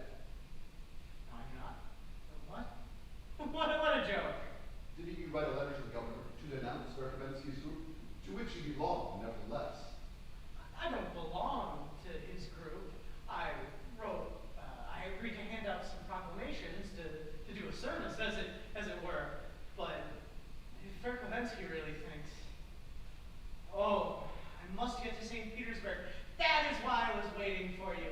Anyway, my dear benefactor, I need money to go there. You will have nothing from me. I've already given you too much. Well, that's true, but I accepted the shame of it. What shame is there in the fact that your sister is my legitimate wife? Well, the marriage is kept secret, and there's a fatal mystery about it. I accept the money. All right, that's normal. Then I am asked, why do you accept the money? And I am bound by my word not to tell, on dishonoring my sister and the honor of my family. I've come to tell you that I'm going to make up for that outrage done to your noble family.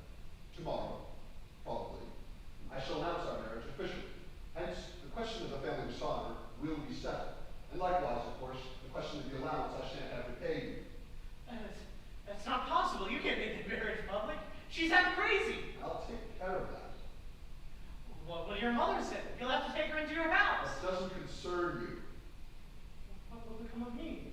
You're casting me off like an old, worn-out shoe. Yes, like an old shoe. That's the correct expression. Now call Marie to the family.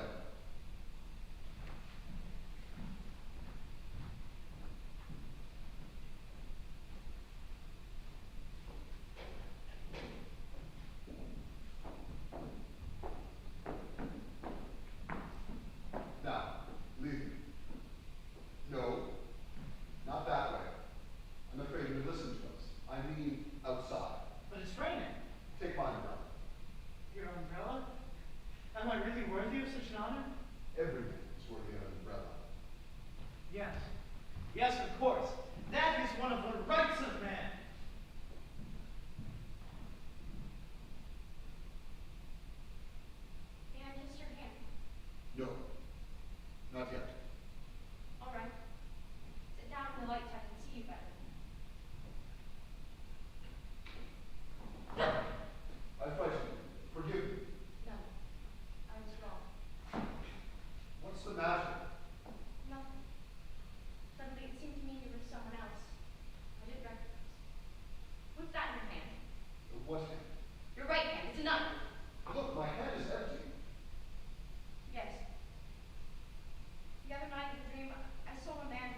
now on, we shall live together.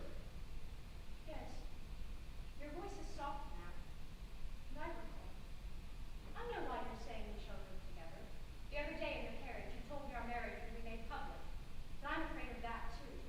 Why? I'll never know how to handle guests. I wouldn't suit you at all. There are lackeys, I know. But your family, all those ladies at your house, they are the ones I want to suit. Did they do anything to harm you? Harm? No, not at all. But I was watching you all. There you were, laughing, bickering. You couldn't even laugh briefly together. So much money and so little joy. It's dreadful. No, I wasn't hurt, but I was sad. It seemed to me you were ashamed of me. Yes, you were ashamed.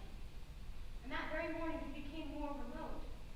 My prince went away, and I was left with a man who scorned me, and perhaps hated me. No more kind words, just anger, impatience, the night. Enough! You are mad. Mad! Please, Prince, go outside and come back in. Come back? Why come back? So then I'll know who you are. For those 5 years, I constantly imagined the way you would come in. Now, go back outside and come back in as if you had just returned from a long absence, and then perhaps I'll know who you are. Be quiet. Now listen very carefully. I want all your attention. Tomorrow, if I am still alive, I shall make our marriage public. We shall not live in my house. Shall go to Switzerland, to the mountains. We shall live our whole life in that gloomy, deserted spot. That is how I see things. Yes, yes, you want to die. You are burying yourself already, but when you come to want to live again, you will want to get rid of me. I shall not leave that place. I will not leave you. Why do you talk to me this way? Because now I know you are not my prince. He would not be ashamed of me. He would not hide me away in the mountains. He would show me to everyone, yes, even to that young lady who couldn't take her eyes off me the other day. You look very much like my prince, but I see through you. You want to make an impression on that young lady. You covet her. Will you listen to me? Cease this madness. He would not call me mad. He was a prince, an eagle. He could fall at the feet of God if he wanted to, and not fall at the feet of God if he didn't want to. As for you, Shatov slapped you. You are a lackey too. Look at me. Recognize me. I am your husband. Let go of me, impostor. I don't fear your knife. He would have defended me against the whole world. You want my death because I am in your way. What did you say? You wretch. What did you say? Ah!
Opportunities.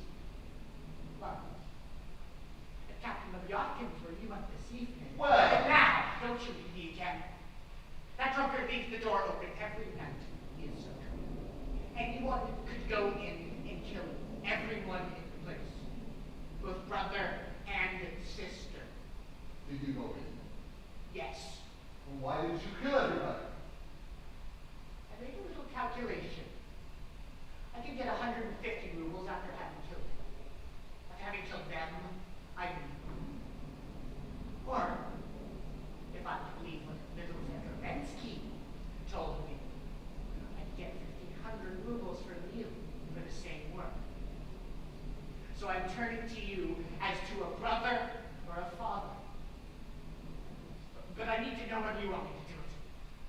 Just give me the word or a little payment.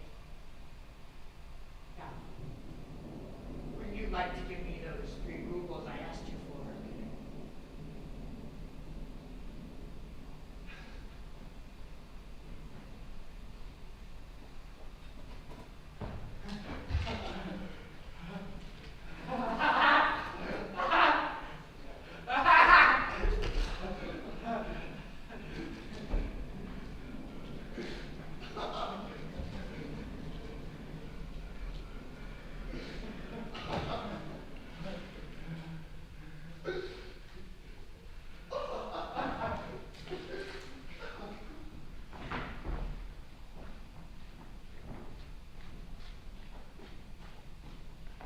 The man who kills, plans to kill, or allows others to be killed often wants to die himself. He's a comrade of death. Perhaps this is what struck Rogan's last night, but it's not clear that Fedka understood it thus.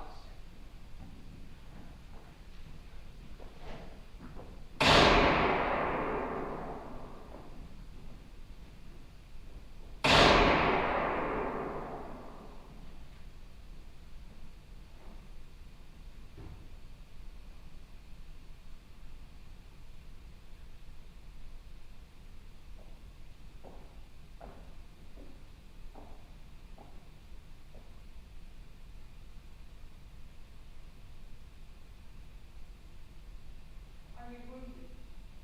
No. Did you draw blood? No.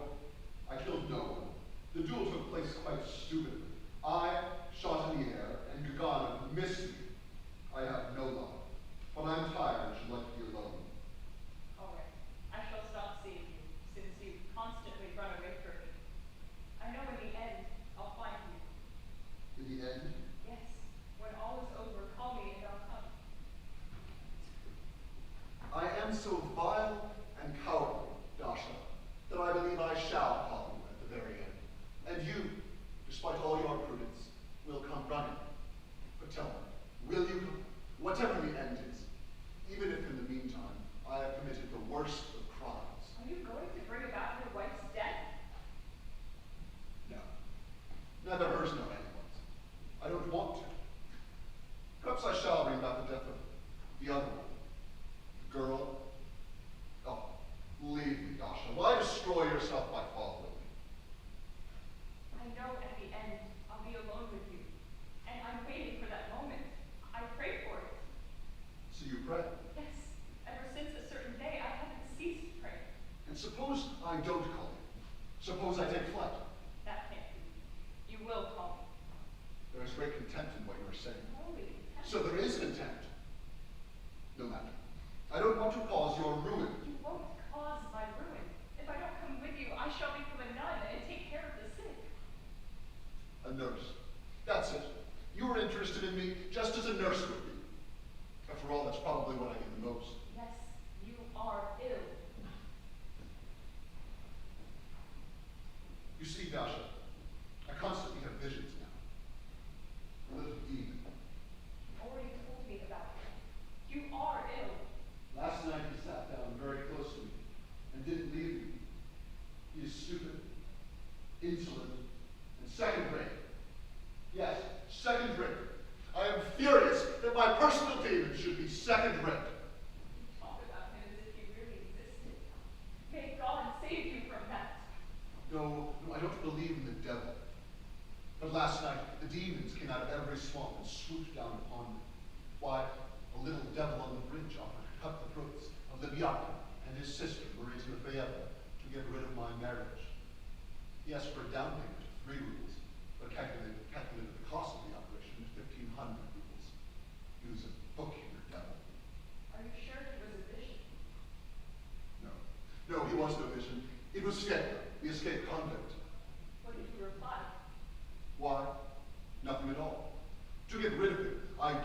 3 rubles, and even more.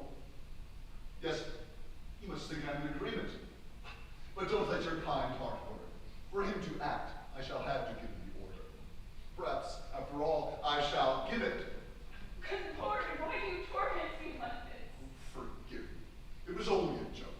Besides, I've been like this since last night. I have a terrible impulse to laugh. To laugh without stopping. I hear a carriage. It must be my mother. May God preserve you from your demons. Call me. I shall come. Listen, Natasha. If I were to go and see Fedka and give him the order, would you come? Would you come even after the crime? Oh, Nikolai, I beg you, don't stay alone like this. Go and see Tikhon at the seminary. He will help you. You too. Yes, Tikhon. And afterward I shall come. I shall come.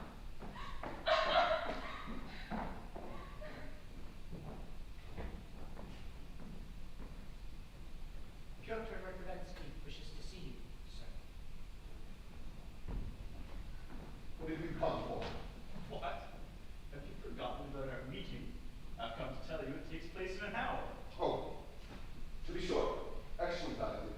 You couldn't have picked a more opportune moment. I feel like having a good time. What part am I supposed to play? Just assume a mysterious look, that's all. And how will I go about it?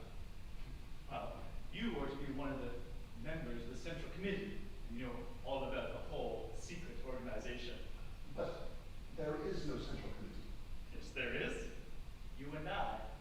In other words, you. And there is no secret organization.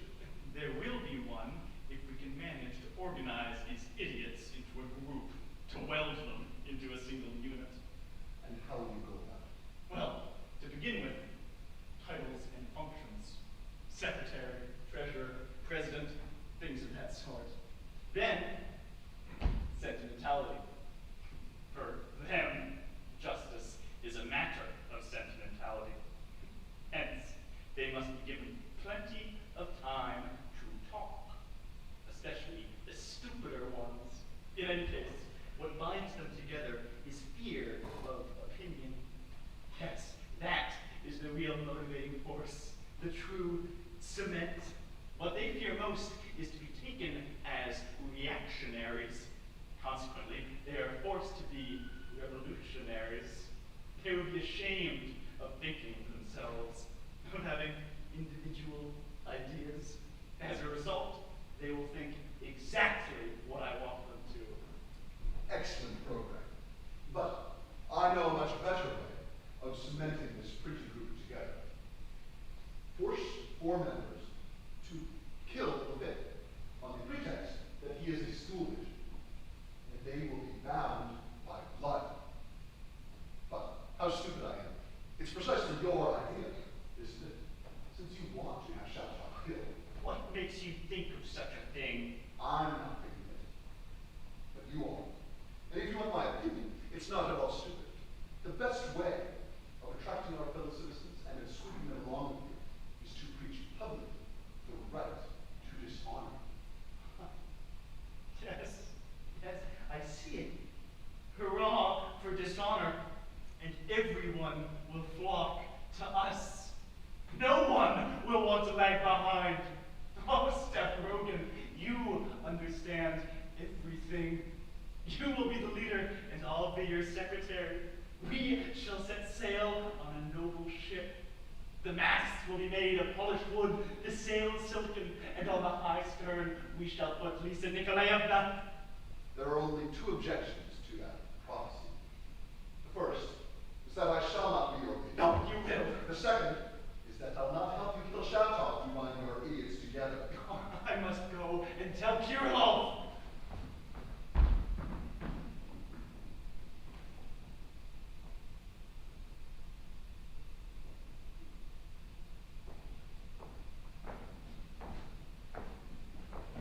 At the same time as Pyotr Verkovensky's arrival, something began spreading around town. Mysterious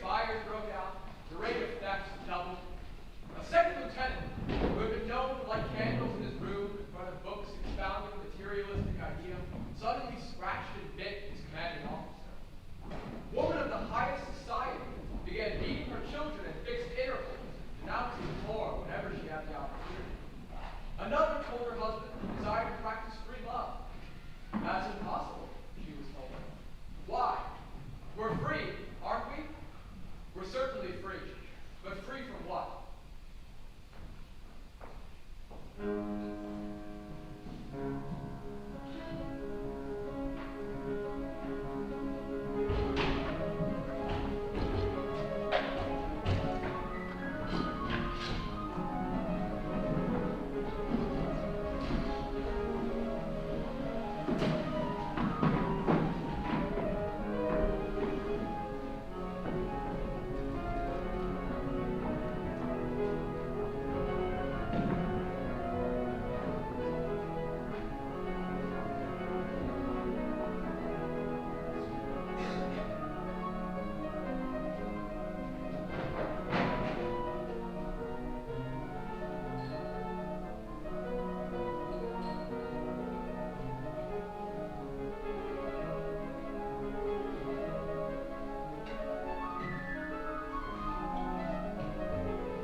Fine. I'll obey you.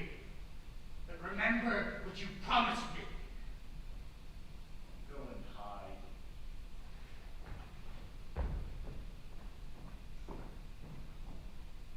He loves you. He doesn't have to like me. He just has to obey me. Sit down. I've come to tell you something. I'm here to remind you of the agreement binding us. I am not bound by anything, nor to anything. What? Have you changed your mind? I have not changed my mind, but I act according to my own will. I am free. All right. All right. I'm willing to admit that it is of your own free will, so long as your will hasn't changed. You've become very irritable of late. I am not irritable, but I don't like you. Yet, I shall keep to my word.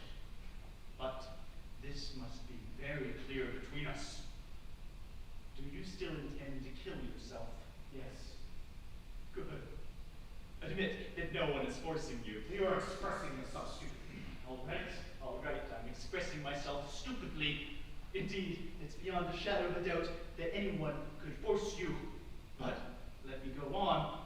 You once belonged to our organization, and you confessed your plan to one of its members. I did not confess anything. I simply said what I would do. Good. Indeed, there was no reason to confess anything. You simply made a statement. Fine. No! It is not fine. You are just talking. I made up my mind to kill myself because I wanted to.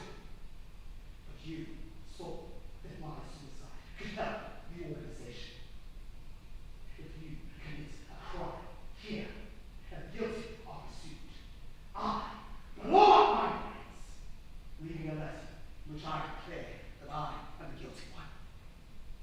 So, you asked me to wait a while before killing myself. And I answered that I would, since it didn't matter to me. Good. Good. But you gave your word that you would write the letter with my help and wait for my instructions. Only in this, of course, and everything else, you are free. I did not keep my word. I agreed because it was a matter of indifference. If you wish, do you still feel the same? Yes. Will it be soon? In a few days. Good. Of what should I declare myself guilty of? You will know in time. But don't forget, I will not help you in any way against several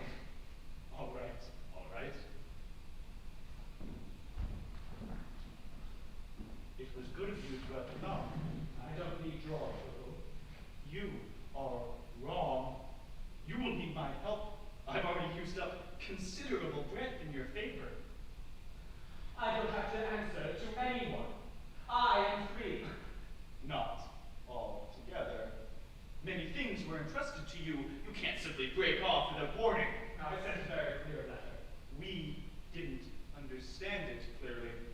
They say that you might denounce them now. I defended you. Yes, just as there are lawyers who make a business of getting people hanged. In any case, they have agreed to let you go free so long as you return the printing press and the papers. Where is the press? In the forest, near the Krakow River. I buried everything in the ground. In the ground? Very good. Very good indeed.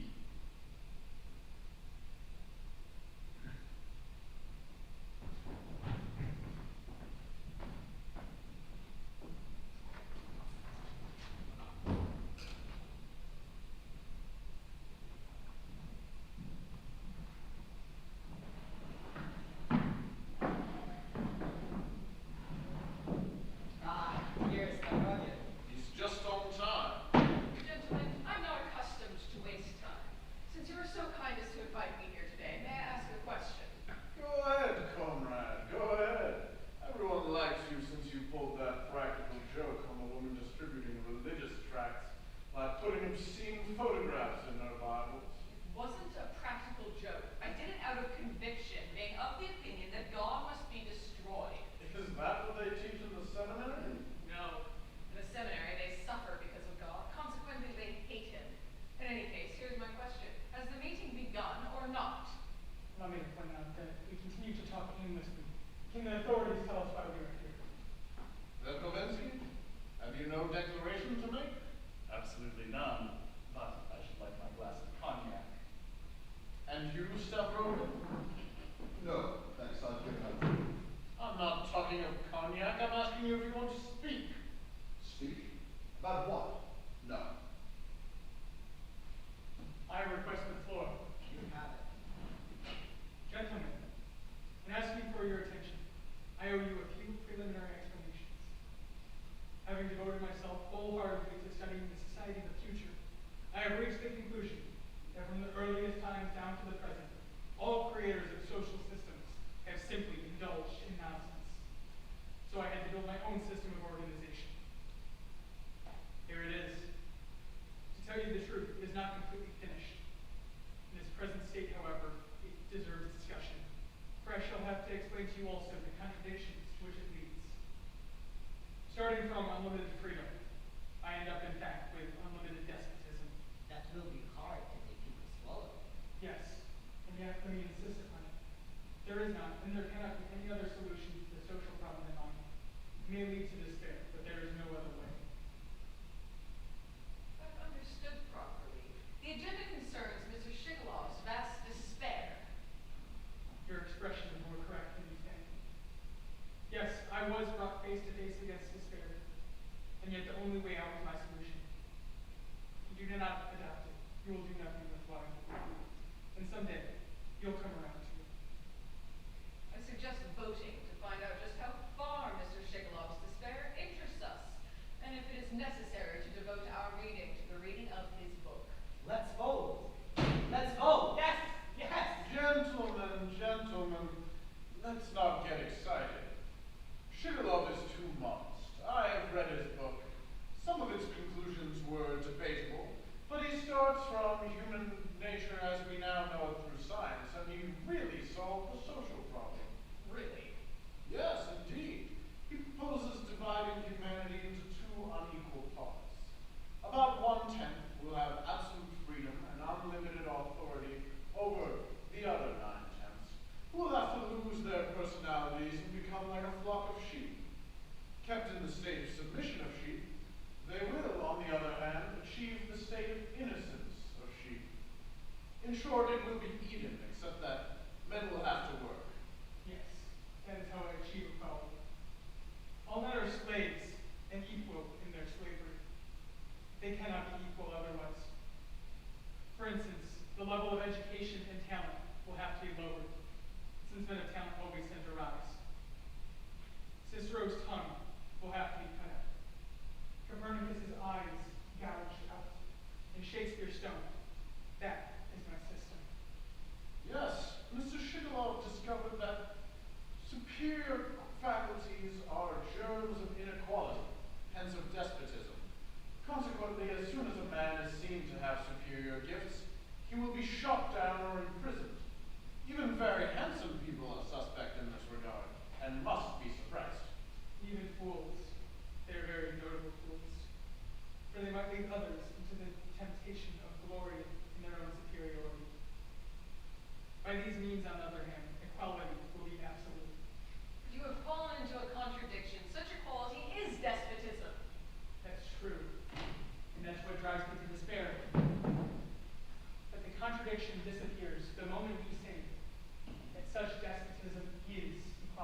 an aesthetic pastime.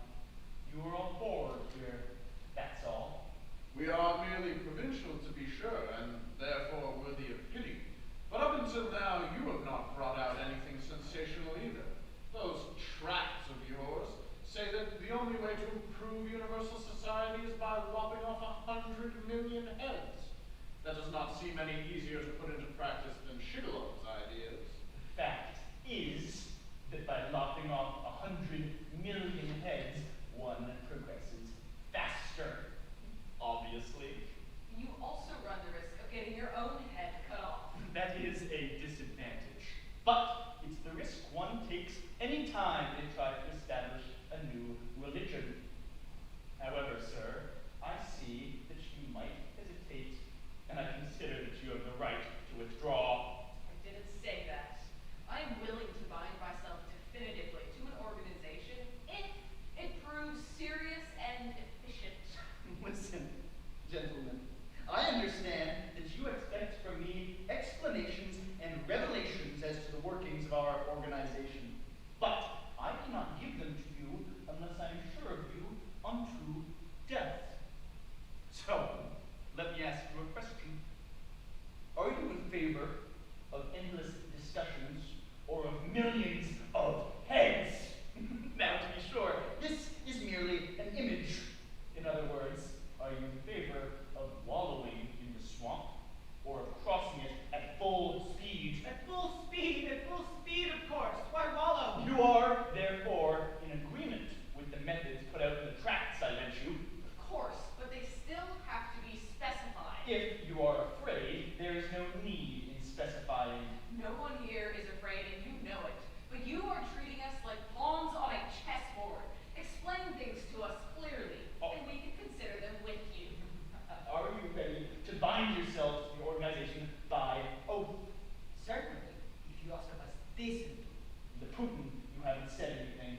I'm ready to answer that question and any others. But first, I should like to be sure that there is no stool pigeon here. What? What do you mean? You alarm me. Is it possible there's a spy amongst us? It would be compromised. I would be more compromised than you. Hence, allow me to ask you all a question which will determine whether we are to separate or go on. If one of you learned that a murder was being planned for the good of the cause, would he go and warn the police? Allow me to ask you first. Why me first? I don't know you so well. Such a question is an insult. Be more precise. I would not denounce the group, of course not. And you, Brzezinski. No, 100 times no. Why shut up, Your attitude may harm you greatly, Shatov. Or at least it may be of some use to the spy and scoundrel that you are. So be satisfied. I shall not answer your vicious question. Seems our test has done some good. Now we know. But Stavrogan didn't answer either. Stavrogan, can you answer the question? I don't see the need of it. But we all compromised ourselves, and you did it. Well then, you will be compromised and I won't. But Verkovensky didn't answer the question either. Listen, Stavrogan is the delegate, and you are to obey him, and I, as his second, unto death. Unto death, you understand? And remember that Shatov has clearly just taken his stand as a traitor, and traitors must be punished. Come now, take an oath. To what? Are you men, or aren't you? Will you hesitate in the face of an oath of honor? But what must we swear? To punish traitors. Come now, hurry, I must catch up with Stavrogan. Take the oath. Take it! I commit To the cause.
comedy with Chateau nauseated me, but I will not let you get away with it. He put the target upon himself. You are a liar. I've already told you why you needed Chateau's blood. He is to serve you, to cement your group together. You have just succeeded right cleverly in getting him to leave. You knew he would refuse to say, I shall not denounce the group. All right, but you should not have left. I need you. I suspect as much, as you want to push me into having my wife's wife. But why? How can I be useful to you? How? Why? In every way. Besides, you spoke the truth. Be on my side, and I shall get rid of your wife for you.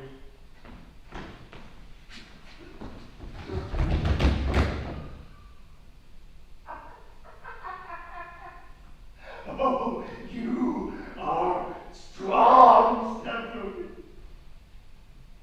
Do what I ask of you, and tomorrow I shall bring you Lisa Trosto. I will even let you keep Chateau if you ask me to. So it is true that you have made up your mind to kill him. How can that matter to you? Was he not foul to you? Chateau is good. You are foul. I am.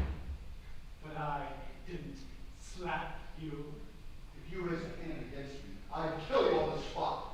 You know very well that I can kill. I know it, but you won't kill me because you despise me. You're pathetic. Listen.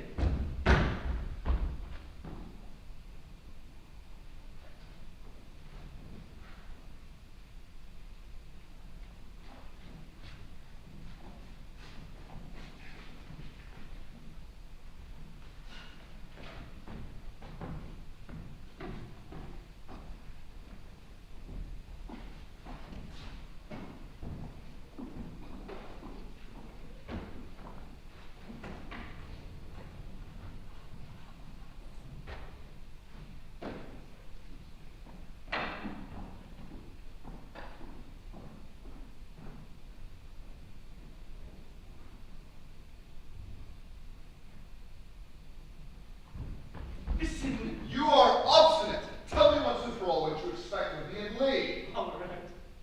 Just a minute. My mother never listens at doors.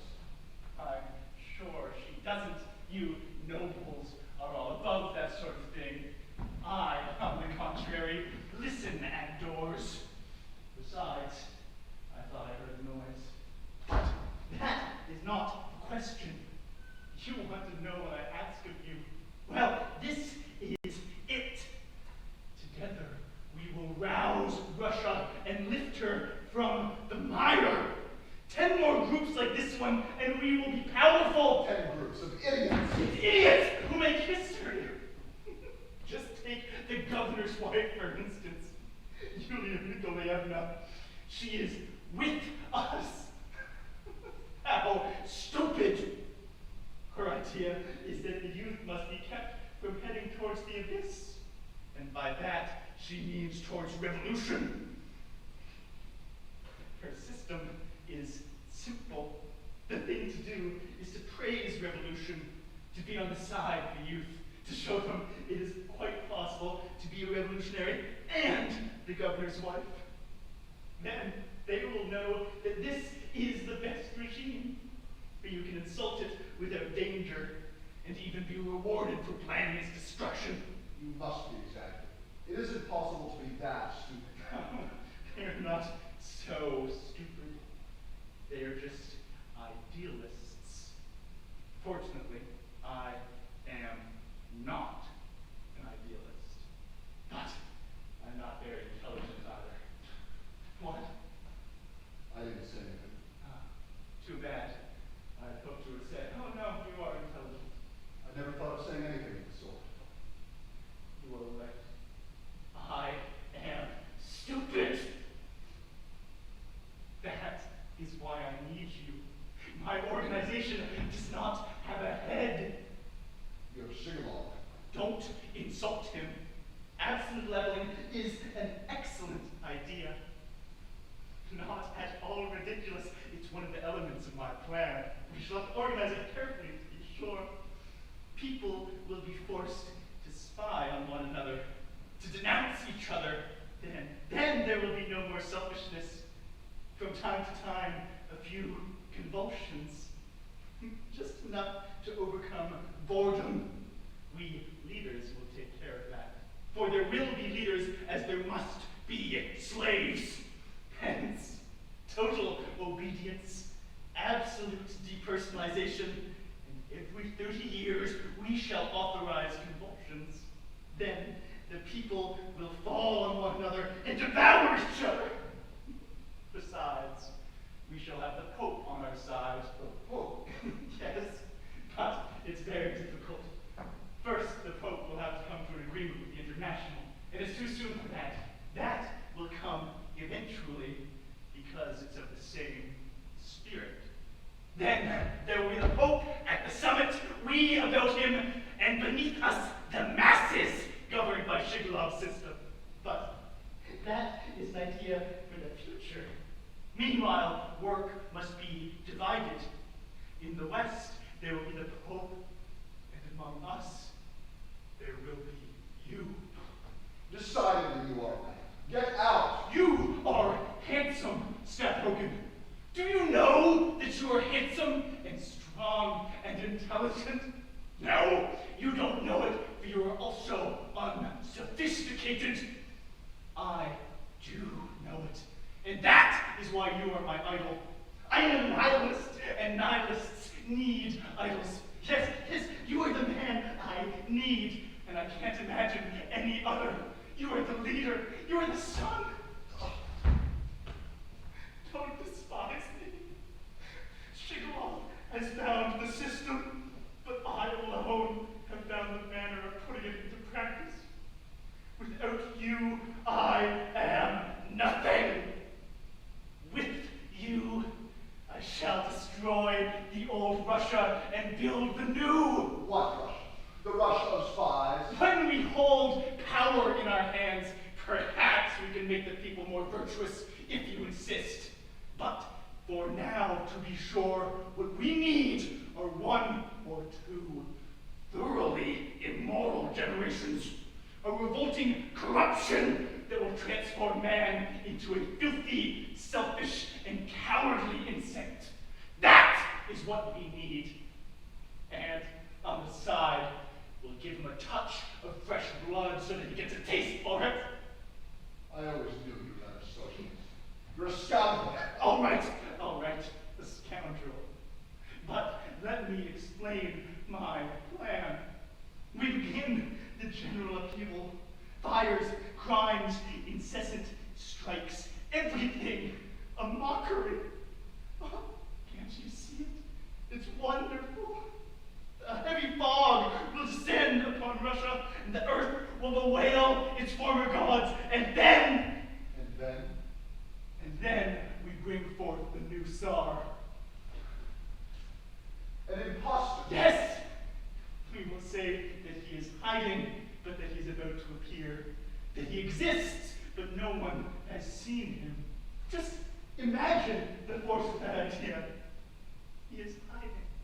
He can be shown to 1 out of 100,000 people, and the rumor will spread throughout the country. He has been seen. Do you accept? Accept what? Being the new Tsar. Oh, so that's your plan. Yes, just listen. With you, it will be possible to build up a legend. You need only appear, and you will be triumphant. First, he is hiding. Then we pronounce in your name 2 or 3 judgments of Solomon. If one request out of 10,000 is satisfied, everyone will turn to you. The rumor will spread through the country. A new law has passed, a just law. In every village, each peasant will know that somewhere there is a box in which he can put his request. The seas will rise up, and the old wooden hulk will sink. And then we can begin to think about building with steel. Without you, I am like Columbus without America. Can you imagine Columbus without America?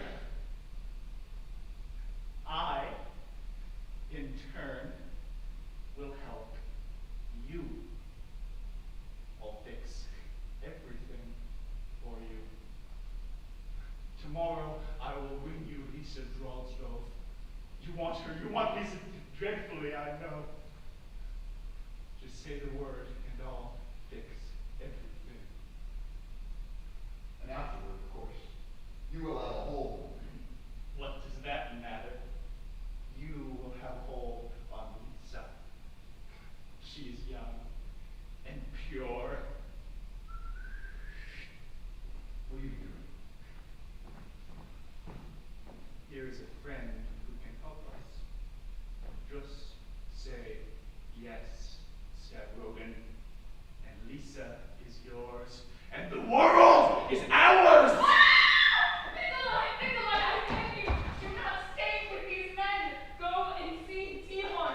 Tihon? Who is that? A holy man! Don't you say anything about him, you little rat. I forbid you. Why? Did he help you kill someone? Does he too belong to the Church of Blood? No, I kill. But he forgives crime.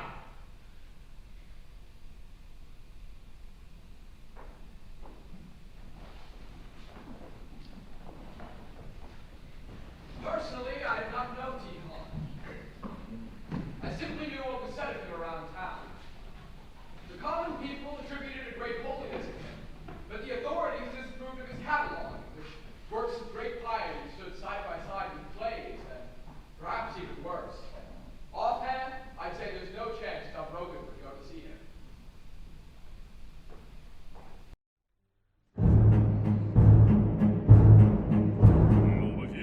Пылающая граната лопнула в груди Игната, и вновь заплакал горькой мукой по Севастополю без руки.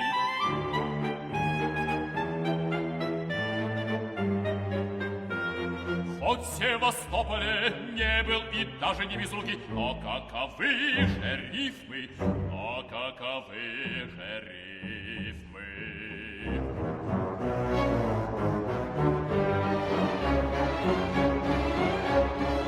И порхает звезда на коне, хороводе других амазонок, улыбается с лошади мне.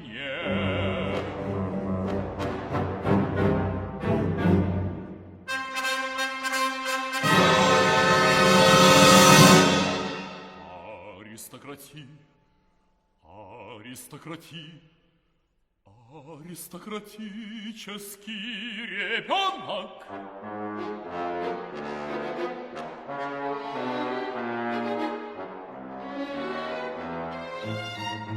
Совершенству девицы Тушиной, милостивая государыня Елизавета Николаевна. О, как мила она, Елизавета Тушина, когда с родственником на дамском седле летает, а локон ее с ветрами играет. Или когда с матерью в церкви падает нить, и зрится румянец благоговейных лиц, тогда брачных и законных наслаждений желаю и вслед ей вместе с матерью слезу посылаю.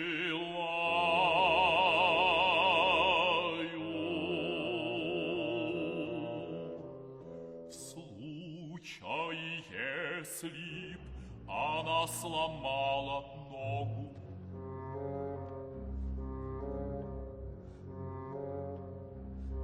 краса красот сломала член, и интересней вдвое стала. И вдвое сделался влюблен, влюбленный уж немало.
свете таракан, таракан от детства, и потом попал стакан, полный мухоедства.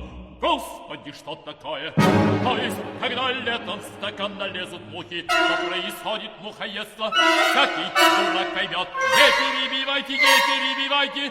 Вы увидите, вы увидите.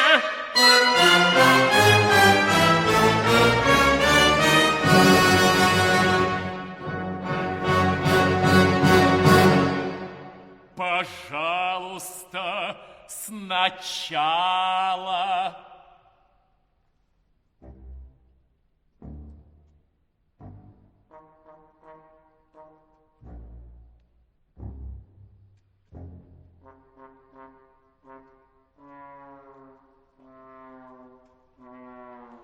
Жил на свете таракан, таракан от детства, и потом попал в стакан, полный мухоедства.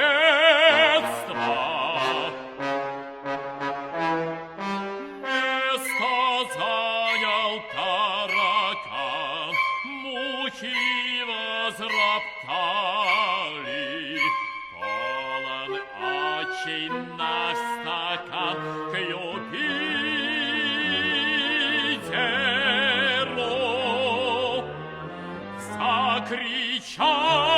Закричали, но пока он не шел крик, подошел Никифор, благороднейший старик. Тут у меня еще не докончено, но все равно словами. Никифор берет стакан и, несмотря на крик, выплескивает в лохань всю комедию и мух, и таракана. Что давно надо было сделать.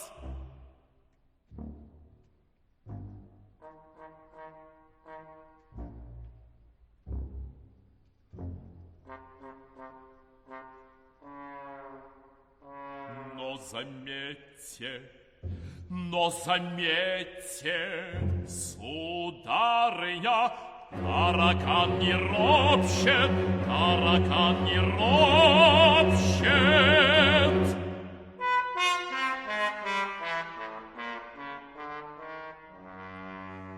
Что же касается до Никифора, он изображает природу.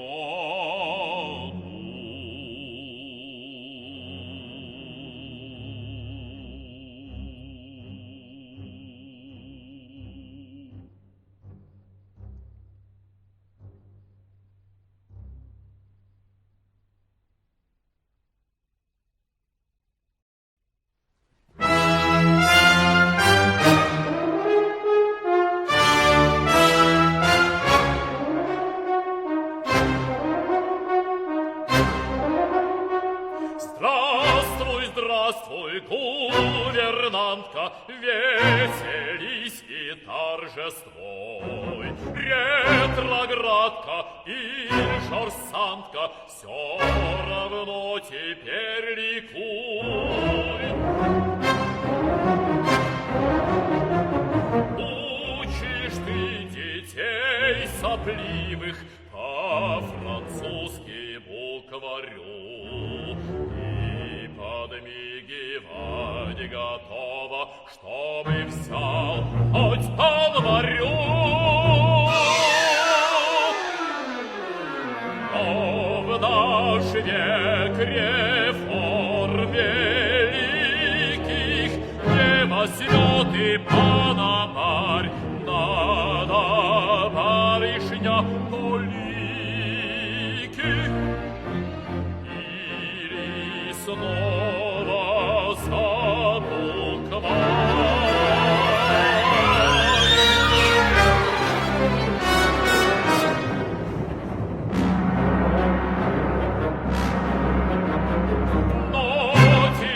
теперь, когда, пируя, мы собрали капитал и приданое танцуя шлем тебе из этих зал. Ретроградка или жорсанка, все равно теперь ликуй. Ты с приданым гувернантка, плюй на все, и там пестрой. Ну ликуй и торжествуй.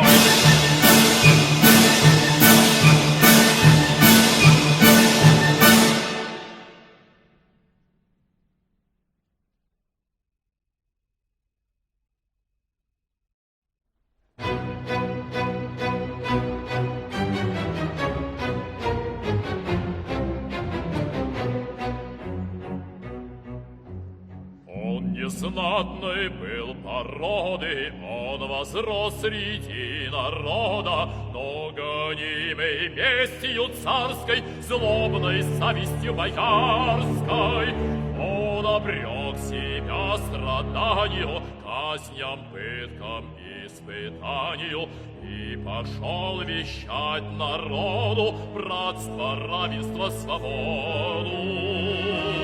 Эх!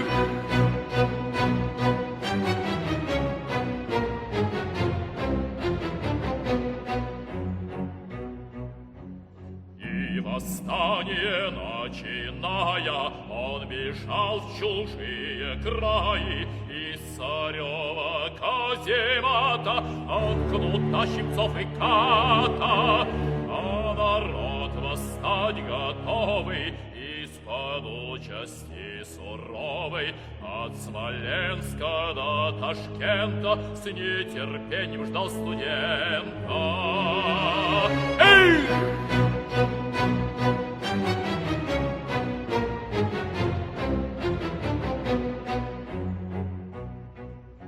Ждал его он поголовно, чтобы идти беспрекословно, порешить в конец боярства, порешить совсем и царство, сделать общими имения и предать навеки мщению церкви, браки и семейства, мира старого злодейства. Эй!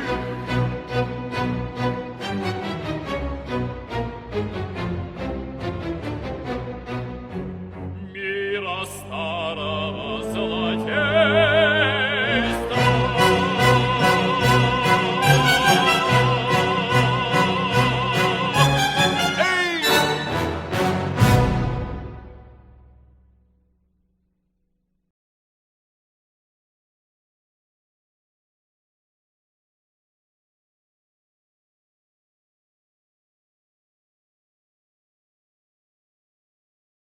Did my mother tell you I was mad?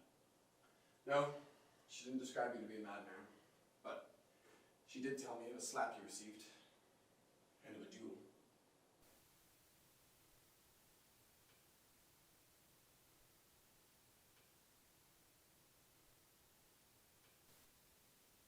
Are you ill? I have pains in my legs, and I have trouble sleeping. Do you want me to leave you? No. No. Sit down.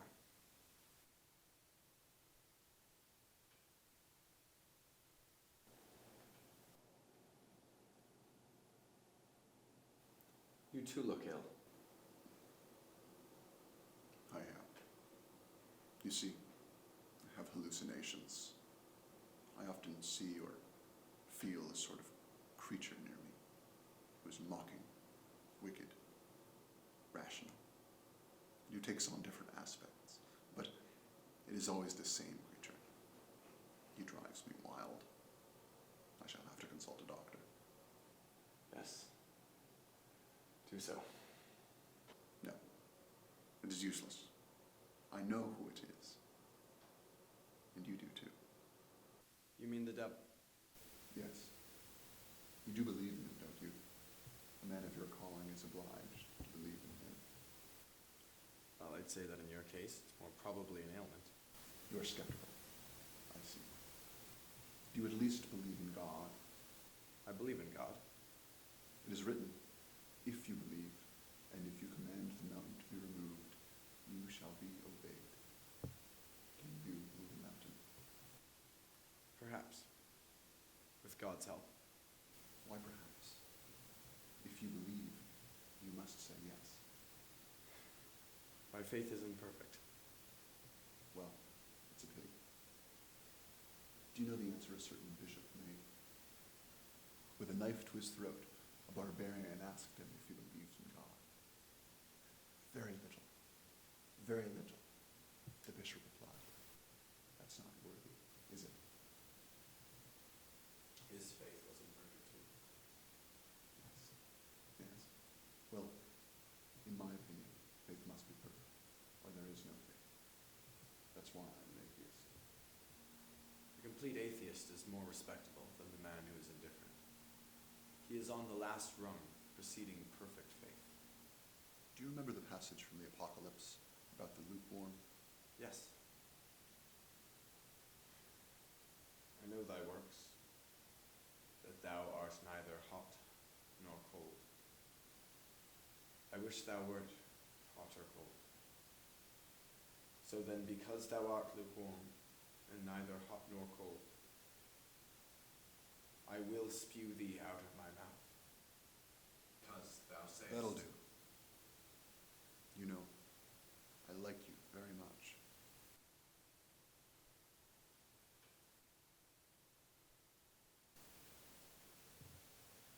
Don't be annoyed. Tell me everything. So you were sure that I came with an ulterior motive? I read it on your face as soon as you came in.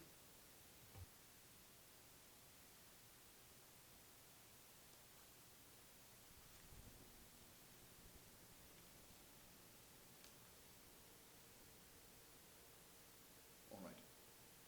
I wrote a story about myself, which I'm going to publish. Whatever you may say to me about it won't change my decision in any way. However, I should like you to be the first to know this story, and I'm going to tell it to you.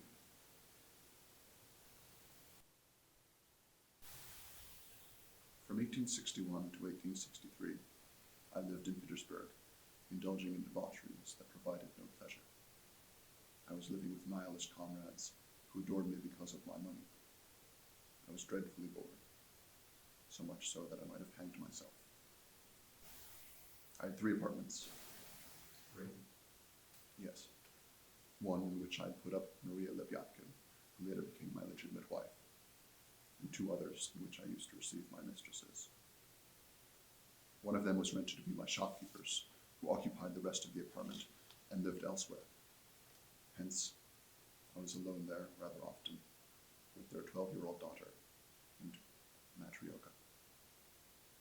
Do you want to go on, or stop there? I'll go on. She was a very gentle and calm child, pale, blonde, and freckled. One day, I couldn't find my pocket knife. I mentioned it to the mother, who accused her daughter and beat her in my presence until she bled. That evening, I found the pocket knife in the folds of my blanket. I put it into my waistcoat pocket and, once outside, threw it away in the street so that no one would know about it. 3 days later, I went back to Matryoka's house. Did you tell her parents? No, they weren't there. Matryoka was alone.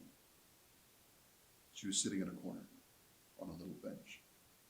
She had her back turned. For some time, I watched her from my room. Suddenly, she began to sing, softly, very softly. My heart began beating violently.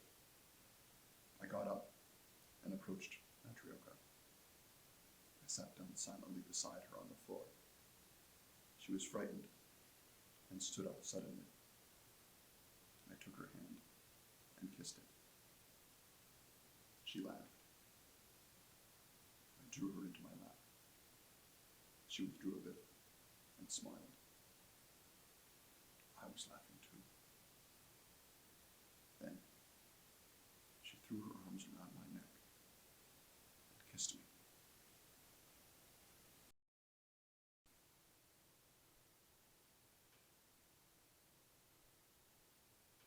At this point in my story, I've left it blank. Are you going to tell me what followed? No. No. Later on, when you become worthy of it. But nothing at all happened. What are you thinking? Nothing at all.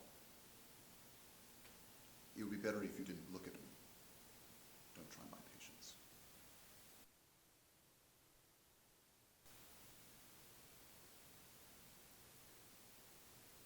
When I returned 2 days later, Matryoshka fled into the other room as soon as she saw me. But it was clear to me that she hadn't said anything to her mother. Yet I was afraid. During that whole time, I was horribly afraid that she would talk. Finally, one day, her mother told me, before leaving us alone, that the girl was in bed with a fever. I sat in my room and, without stirring, watched the bed in the darkness of the other room. An hour later, she moved. She came out of the darkness, emaciated in her nightgown, and came to the door of my room.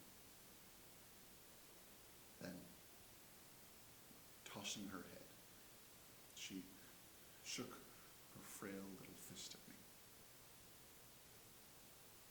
Then she fled. I heard her run along the inner balcony. I got up and saw her disappear into a nook where wood was kept. I knew what she was going to do, but I sat down again and forced myself to wait 20 minutes. A fly was buzzing near my head. I caught it, held it in my hand a moment, and then let it go. When the 20 minutes were up, I forced myself to wait a quarter of an hour more. Then, as I left, I peered into the nook through a crack. Matryoshka had hanged herself.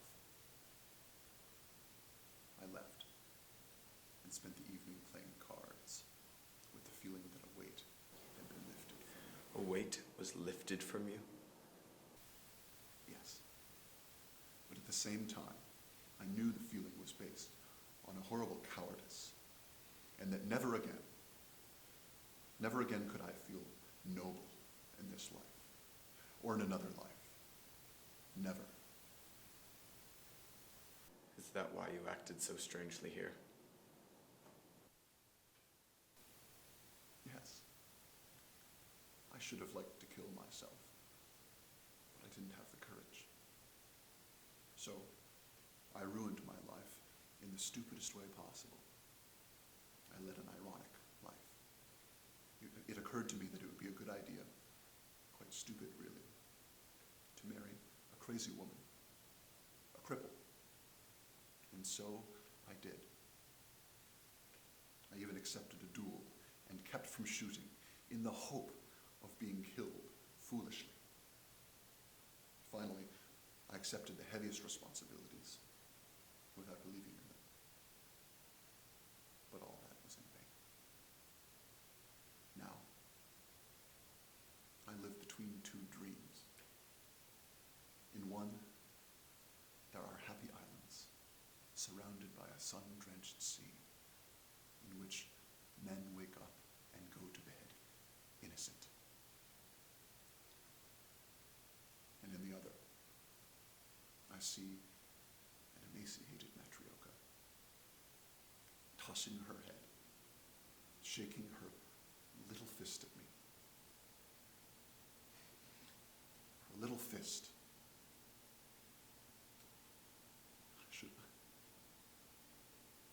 I should like to erase a deed from my life, and I cannot.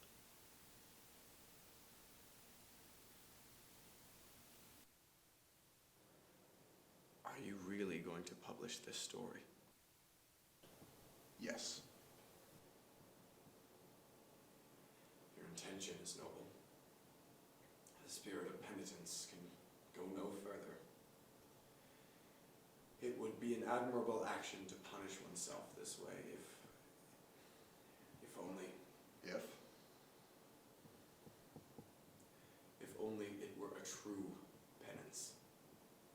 What do you mean? You express directly in your narrative the need felt by a heart mortally wounded.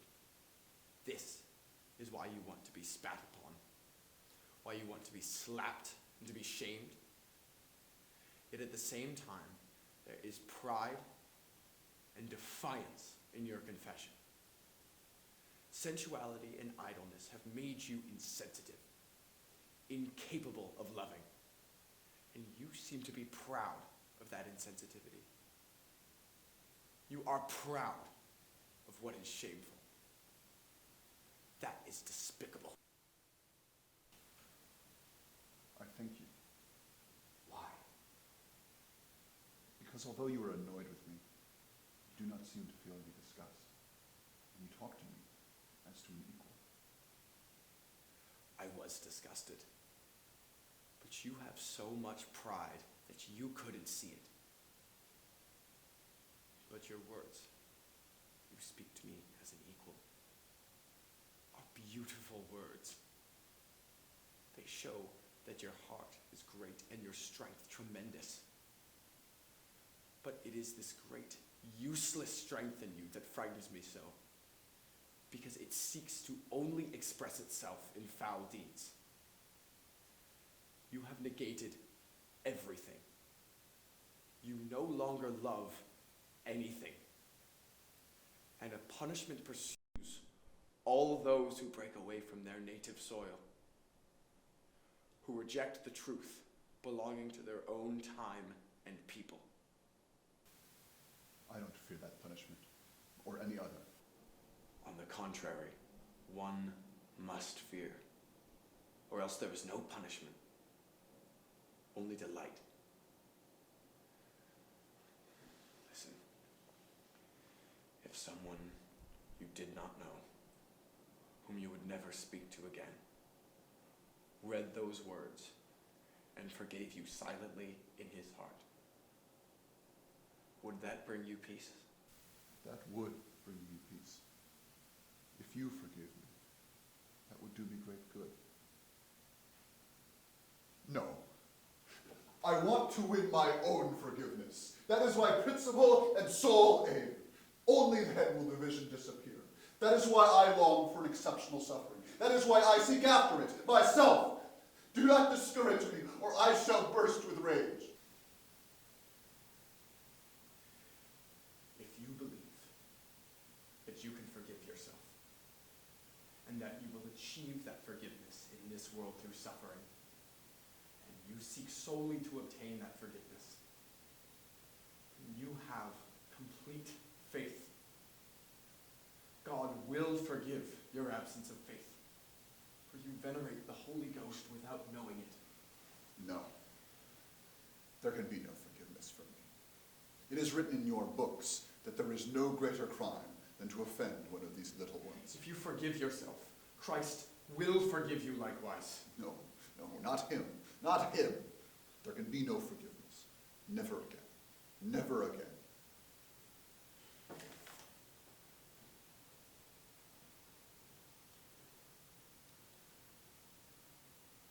I shall return. We shall talk of all this again. I assure you I am very glad to have met you. I appreciate your welcome and your understanding. Are you leaving already? I wanted to ask you a favor, but I fear... Please do.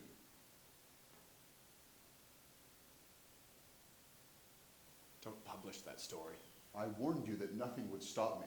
I shall make it known to the whole world. I understand, but I am proposing a greater penance.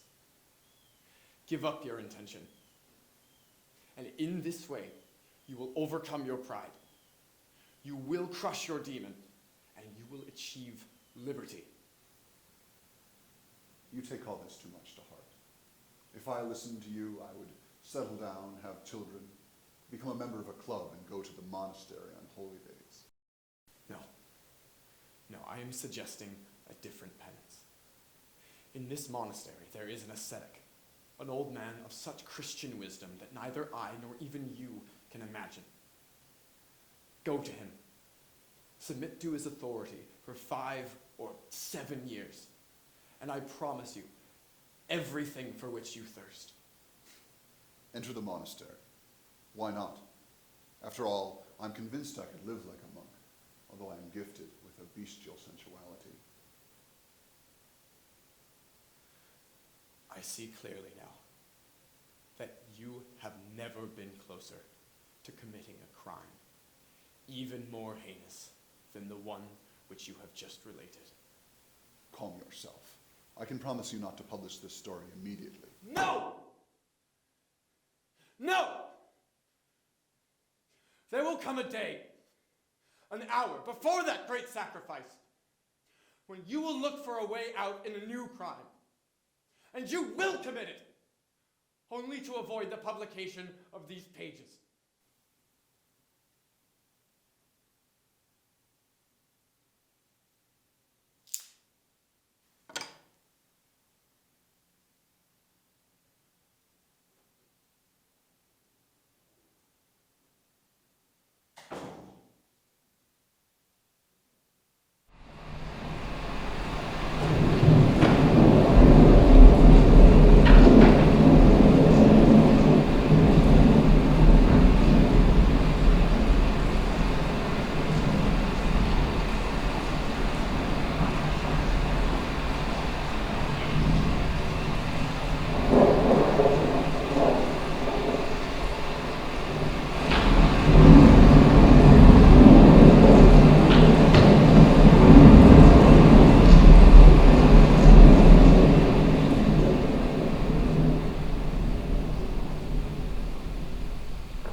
But after everything, what does she want with me? I don't know. She asked you to come at once. It must be the house search. She heard of it. She will never forgive me. But who came to search you? I don't know. An espèce d'allemand who directed everything. I was excited and he talked. No, I was the one who talked. I told him my whole life. From the political point of view, I mean. I was excited, but dignified, I assure you. And yet, I fear I made it well. But you should have demanded a search warrant. You should have shown a little arrogance. Don't criticize me.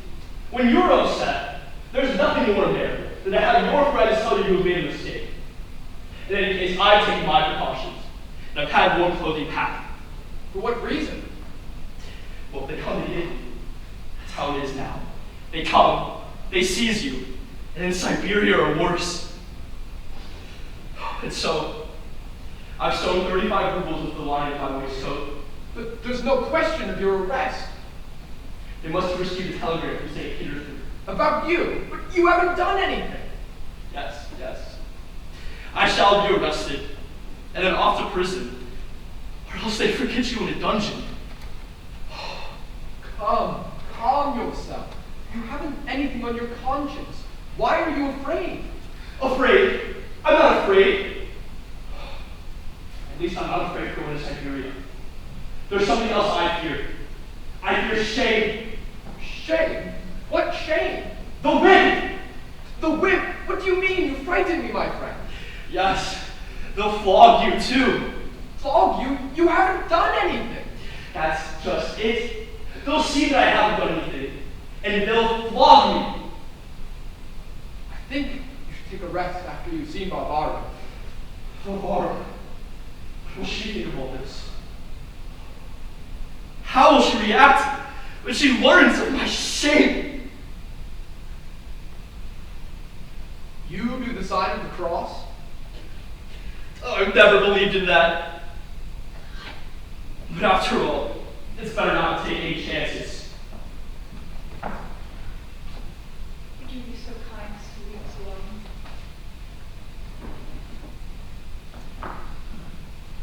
Stepan Trofimovich, we have questions to settle before we separate definitively.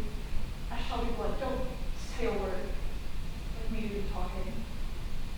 I consider myself committed to continuing your allowance of 12,000 rubles.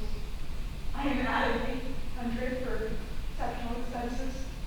Is that enough for you? Seems to me that it is not negligible. So you will take this money and live as you will, in Petersburg, in Moscow, abroad. But not in my house. Do you understand? Not long ago, you made another arbitrary demand, just as urgent and just as categorical. I accepted.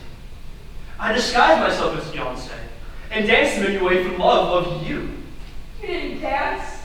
You pomaded and perfumed. You came to my house wearing a new necktie with an urgent desire to marry. It could be seen on your face. Take my word for it. It was not a pretty sight to see. Especially such a young girl, almost a child. Please, let's not mention it. I shall go to a home for the aged. People do not go to a home for the aged when they have an income of 2,000 rubles. Passons. Let's not mention it. Passons? So you are becoming rude now. In that case, let us end our conversation here. You are forewarned. Henceforth we shall live apart. And that's it. That's all that remains of our 20 years together. Is that our final farewell? Yes, what about those 20 years? 20 years of vanity and posturing. Even the letters you sent me were written for posterity. For a friend. For stylist. You talk like my son. I see that he has influenced you. You don't think I'm big enough to think for myself? What have you done for me during these 20 years? You even denied me the books that I ordered for you. You wouldn't let me read them until you had read them. And since you never did, I had to wait for them 20 years. The truth is you were jealous of my intellectual development.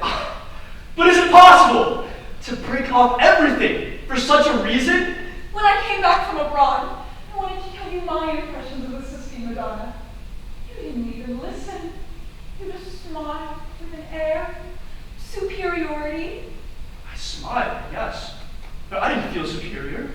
There was no reason to anyways. No one is interested in that Sistine Madonna except a few old simpletons like you. That's obvious. What is obvious, after all these cruel words, is that I must leave. Mark my words. I shall take up my staff and bag. I shall leave all the gifts you gave me. And I shall set out on the road to live my life as the tutor of some shopkeeper, or else die of hunger in a ditch. Farewell. I'm sure of it. I've known for years that you were simply waiting for the chance to dishonor me. You are capable of dying just so that my house will be slandered. You have always despised me. But I shall end my life like a knight, loyal to the lady. From this moment forward, I shall accept no more from you, and love you, only in a disinterested way. That will be new. I know you have never had any regard for me. Yes, I was your parasite, and I was occasionally weak. But it never was the ruling principle of my conduct to live as a parasite. It just happened. I don't know how. I always thought there was something between us. Over and above eating and drinking. And I never was vulgar. But it is late now. The autumn is well along. The countryside is thick in fog. The frost of old age covers my way. And in the howling of the night, I hear the call of my grave. En route cependant. Oh, I say farewell to you, my dreams. Venons, allons. Farewell, Stepan Trofimovich. Alea iacta est. The die is cast.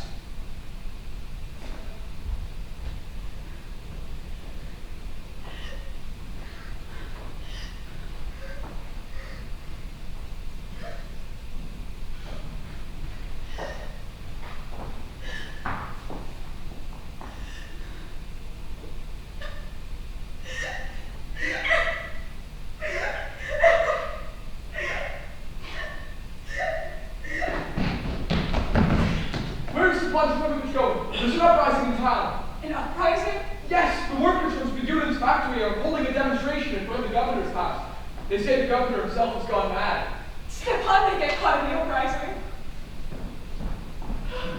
Heavens, it's the uprising, and my poor legs can't take any further. Things are scurrying. That idiot of the governor had an attack of brain fever. Have you seen your father? No, but he's not running any risk. He might get flogged, but that would do him good. Nikolai, what's the matter with you? Nothing. Nothing. It seems to me that someone was calling me. No, who would call me? Nikolai Stavrogin, a certain Libyakin who calls himself your wife's brother, has been sending me improper letters claiming to have revelations to make about you. He is really your relative. Keep him from bothering me. I have, in fact, the misfortune of being related to that man. It is 4 years now since I married his sister, in Petersburg. Now is the time to call on me, Lisa. We shall go to my country house at Skvoreshnaya. Lisa! Have pity on me.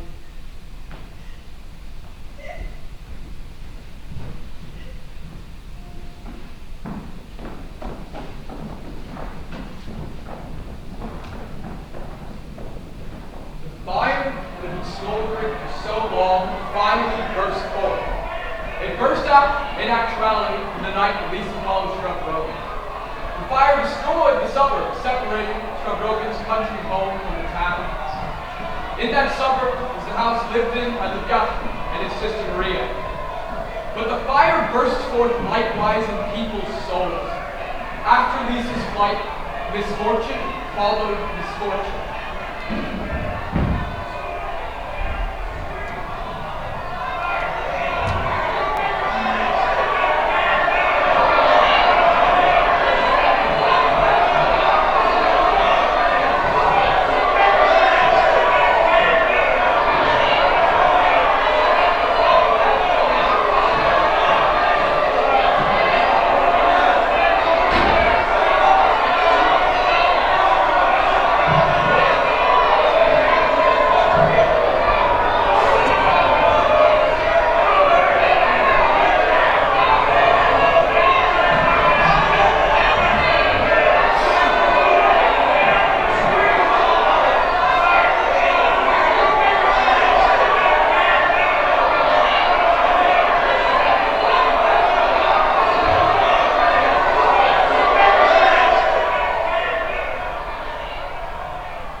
Alexei has gone on horseback to get news.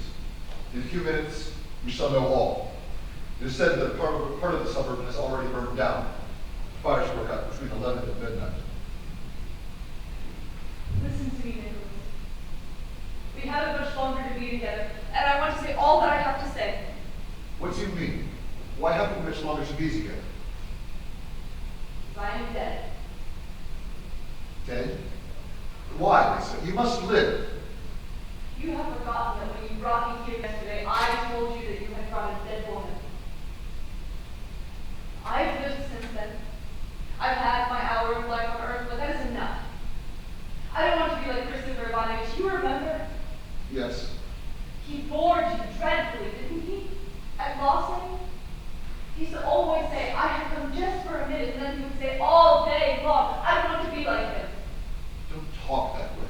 You are hurting yourself, and hurting me, too. I swear to you that I love you more at this moment than I did yesterday when we arrived here. What an odd declaration. We shan't separate again. We shall leave together. Leave?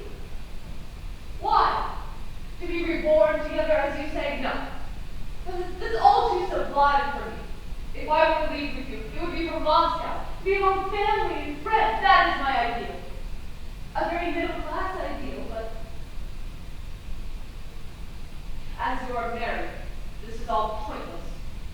But Lisa, have you forgotten that you gave yourself to me? I haven't forgotten it. I'd like to leave now. You are taking revenge on me for your whim yesterday. That is a thoroughly vulgar thought. Then why did you do it? Why do you despise me that way. I fear nothing except losing the hope you gave me. I was lost, like a drowning man, and I thought that your love would save me. Do you have any idea what that new hope cost me? I paid for it with life. Your life?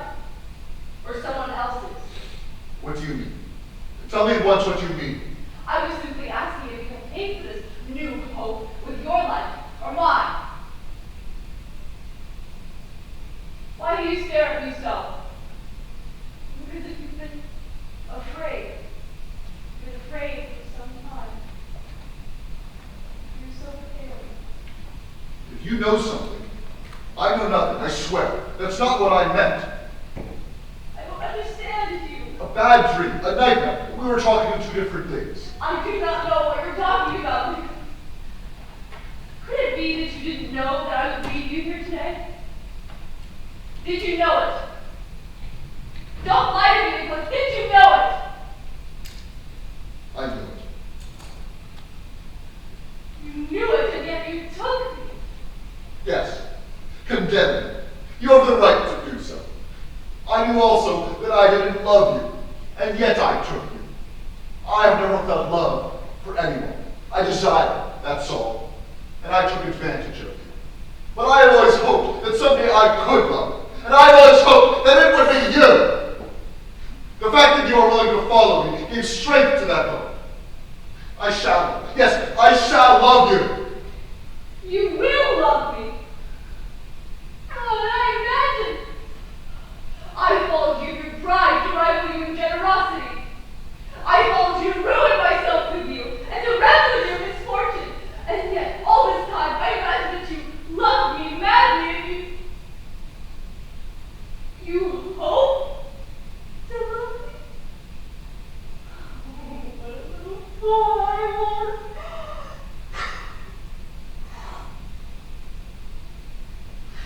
Don't make fun of me. I love being sentimental about myself. But that is enough. I am not capable of anything, and you are not capable of anything either. Let us stick out our tongues at each other. That way our pride at least won't suffer. Don't weep. I can't endure it. I am calm. I have given my life for an hour with you. Now I am calm. As for you, you will have other hours and other moments. Never! No one but you. Yes, I shall love you. Now I am sure of it. Someday my heart will relax at last. I shall bow my head and forget myself in your arms. You alone can cure me. Cure you! I don't want to cure you! I want to be a sister of charity for you. Do not ask me that! Ask Dasha. She will fly you to the end of the earth like a dog. Do not worry about me. I have known from the very beginning what was in store for me. I've always known that if I followed you, you would lead me to a place inhabited by a giant, monstrous spider, and that we would spend all of our lives watching that spider trembling in fear, and that our love would go no further. Dr. Verkovensky is here to see you.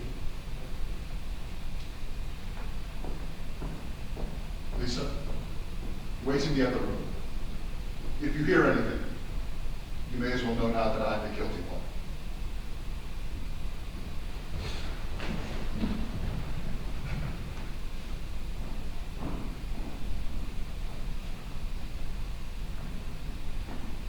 Let me begin by saying that none of us are guilty.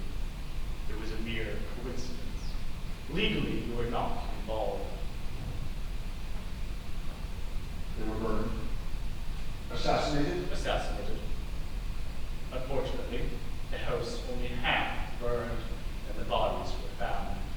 Leviathan's throat was slit, and Maria was slashed over and over again with a knife. But it was a scoundrel, to be sure. I learned that last night Leviathan got drunk and showed everyone the 1,500 rubles I had given him. You gave him 1,500 rubles? Yes, quite deliberately, and from you. From me? Yes. I was worried he was going to denounce us, and I gave him the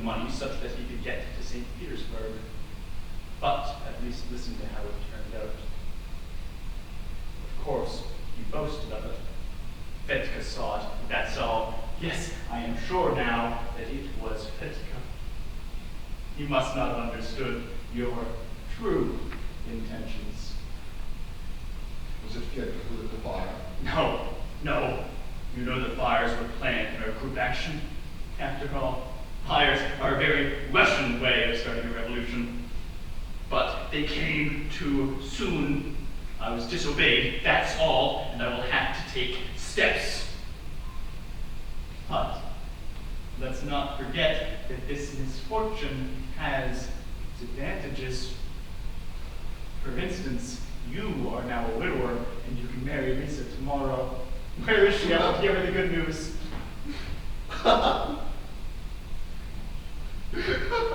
You are laughing? Yes. I'm laughing at one who apes it. I'm laughing at you. Good news, indeed. But don't you think that those corpses will upset her somewhat? Not at all. Why? She is a young lady who isn't fazed by anything. You'll be amazed to see how she steps over those corpses. Once she is married, she will forget. There will be no marriage. Lisa will remain alone. No. Ah, the moment I saw you two together, I knew it hadn't worked. A complete failure. I'm sure you two spent the evening seated on two different chairs, discussing very important things and wasting precious time. I knew it all ends in nonsense. I shall have to marry her off to Maurice Nikolaevich. He's probably waiting for her now in the rain. As for the others, the ones who were killed, it's best not to tell her anything of them. She will find out soon enough. What will I find out soon enough? Has somebody been killed? What has happened to Maurice Nikolaevich? So, young lady, we listen at doors. What has happened to Maurice Nikolaevich? Has he been killed? No, Lisa. It was only my wife and her brother who were killed. A strange and monstrous coincidence. Someone took advantage of the fire to kill and rob them. It must have been Fedka. Nikolai, is he telling the truth?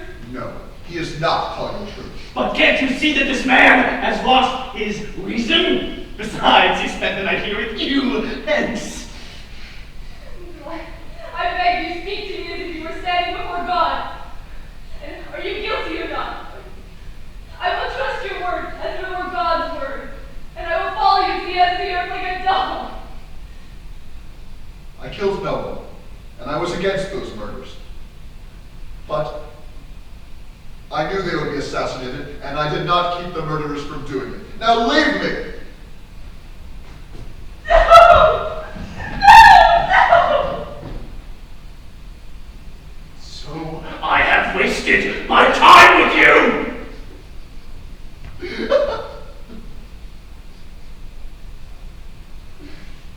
I loathe and detest everything that exists in Russia. The people, the Tsar, you, and Lisa. I hate everything that lives on Earth, and myself above all. So let destruction reign, and crush them all, and with them all those who hate Stavrogan, and Stavrogan and Saul!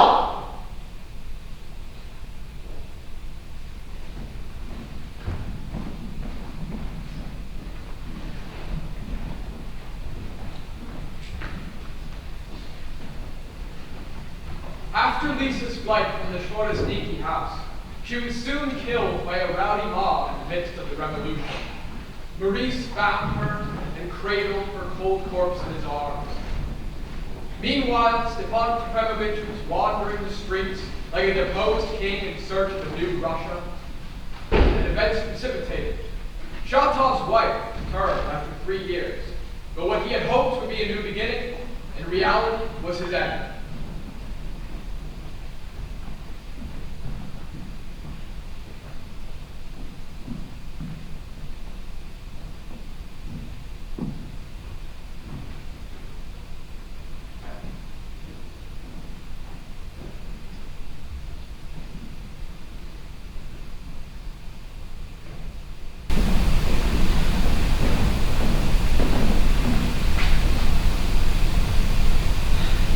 Stay long. Just long enough to make work. But if I'm in your way, I beg you to tell me at once. Quite honestly, I'll sell something and go to the hotel. Maria, you mustn't talk at the hotel. You are at home here. No, I'm not at home. We separated 3 years ago. Don't get into your head that I'm repenting and coming back to get over again. No. No. That would be pointless. But it doesn't matter. You're the only one who told me she loved me. That's enough. Now, you're doing what you want.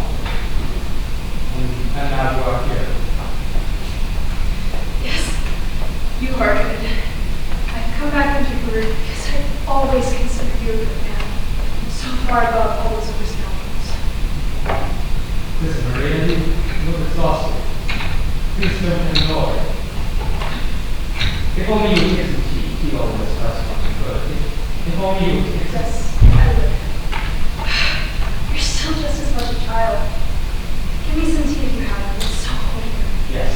Yes, we shall have some tea. You don't have it here? There will be some. There will be some. Would you let me some tea? Come in and drink it. No. My wife has come back. Your wife? Yes. Your love, please. We suffered together in America. Yes. Yes. Wait. Here it is. Take it. And a ruble, too. Please, take it. I shall return it to you tomorrow. No. I'm glad that you came back and that you still love her. I'm glad that you turned to me. If you need anything from me, just call at any time, whatever. I shall be thinking of you and her. What man you would be if you could get rid of those dreadful ideas.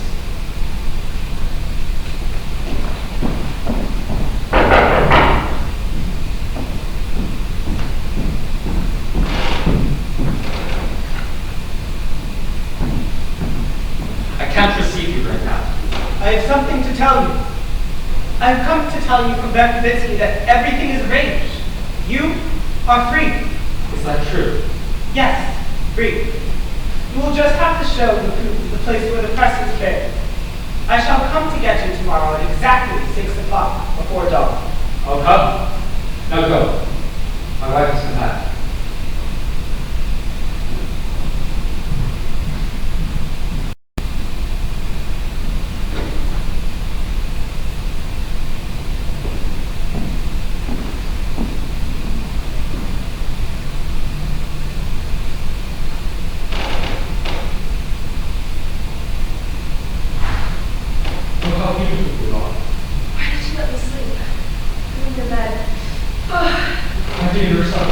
Where does it hurt? I'll call the doctor. No, it's nothing.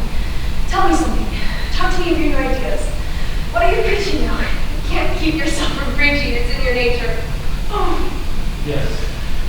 I'm preaching God now. And yet you don't believe in him. Oh, how unbearable you are. Oh! Maria! I'll do what you want. I'll move, I'll talk. No! Can't you see that it's begun? Begun? What? Can't you see that I'm about to give birth? Oh, curse me, this child! Where are you going? I forbid you! Hold me back. Hold me back. You need my hand in your butt. Give it up! Give it up! Give it up!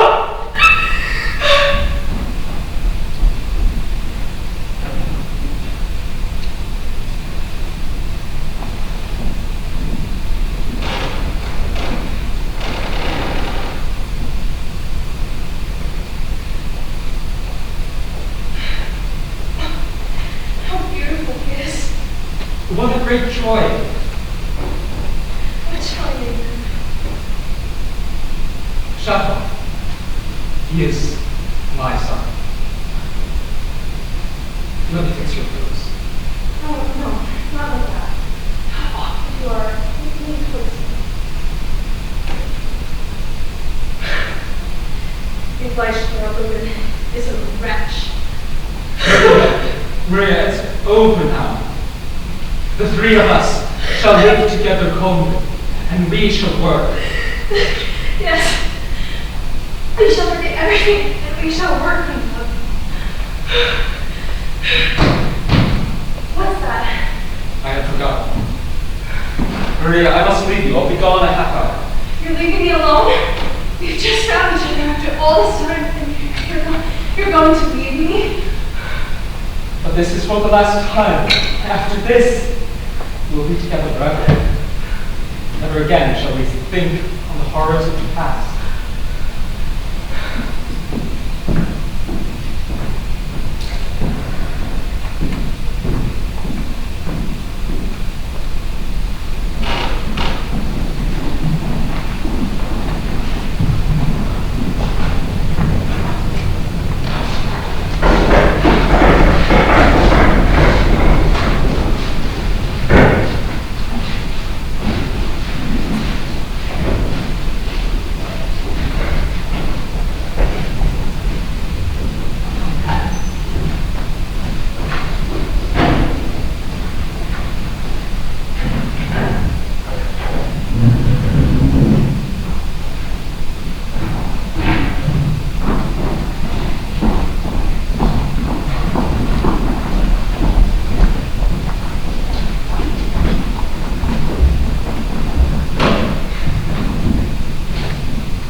Listen, I know that Chato's wife came back to him last night, and she gave birth to his child.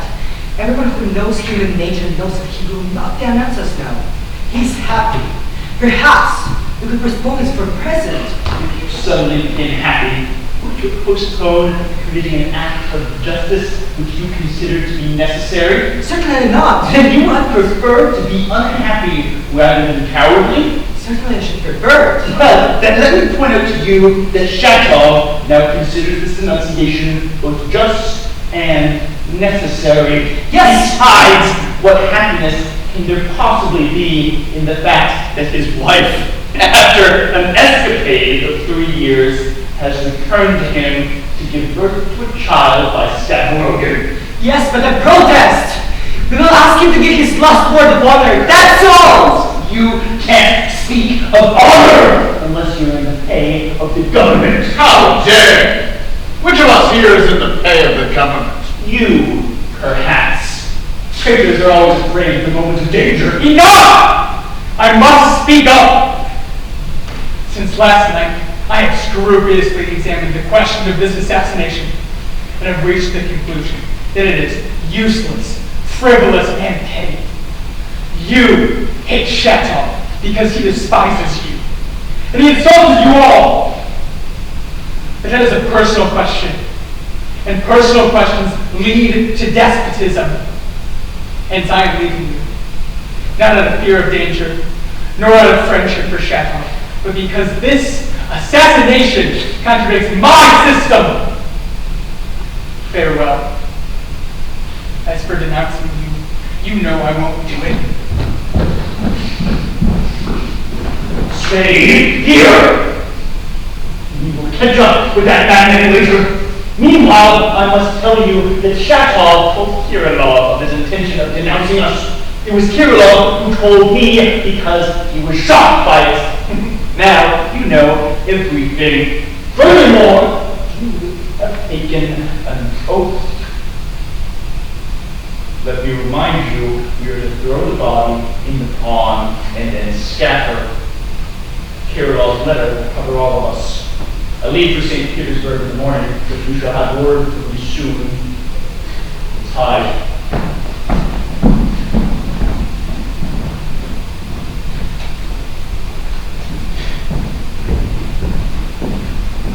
Well, you are silent. Where is your pickaxe? Don't be afraid, there's not a soul here. You could fire a cannon here, and no one would hear a thing in the suburbs.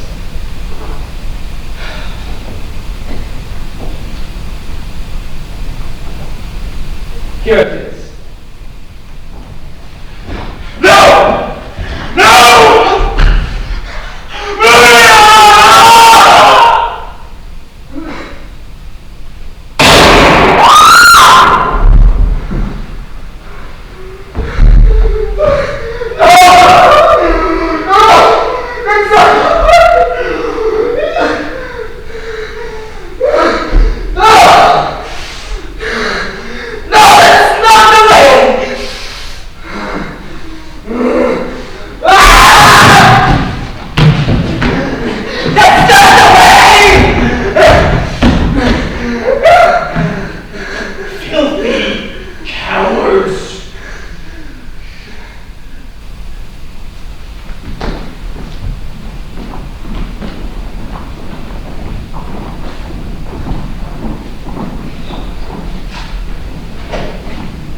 killed him.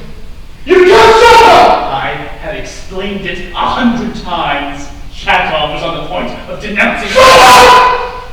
You killed him because he spat in your face at Geneva! Yes! For that, for many other things too. What is wrong with you?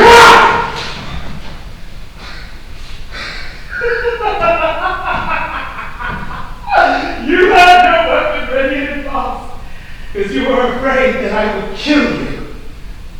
I won't kill. Oh no.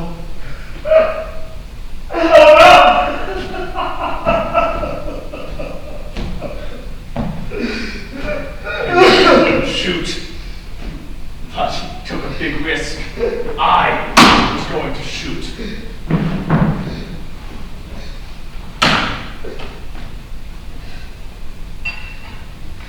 I'm sorry about Shatov. So am I. Shut up, you rat! Or I will kill you! All right. I don't regret the act, but there's not much time. You must take a train at dawn across the frontier. I understand. You're taking shelter yourself and leaving your crimes behind. You filthy swine. Filth and decency are just words.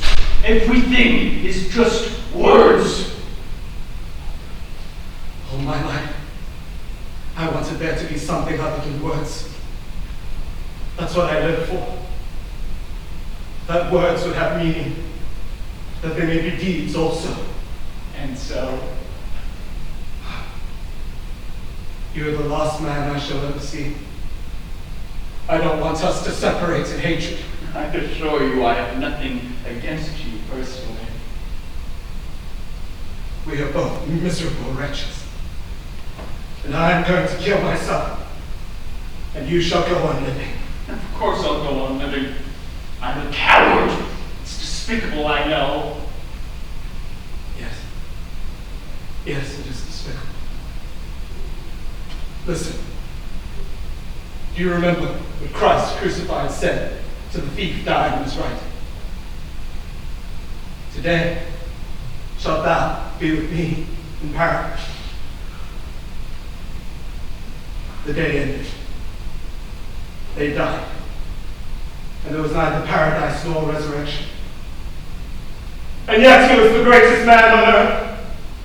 Without that man, the whole planet and everything on it is simply meaningless.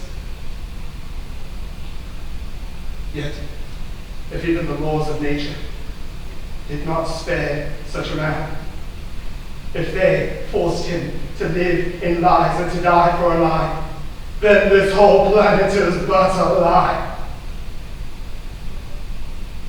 What's the good in living then? Answer, if you are a man. Yes. What is the good of living? I understand your point of view completely.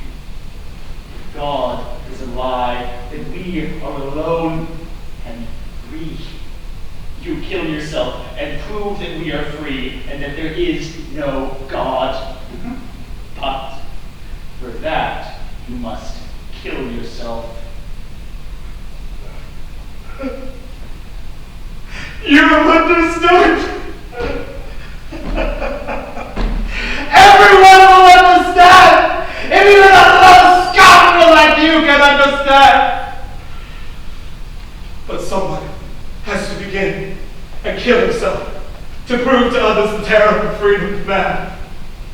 I am unfortunate because I am the first, and because I am dreadfully frightened.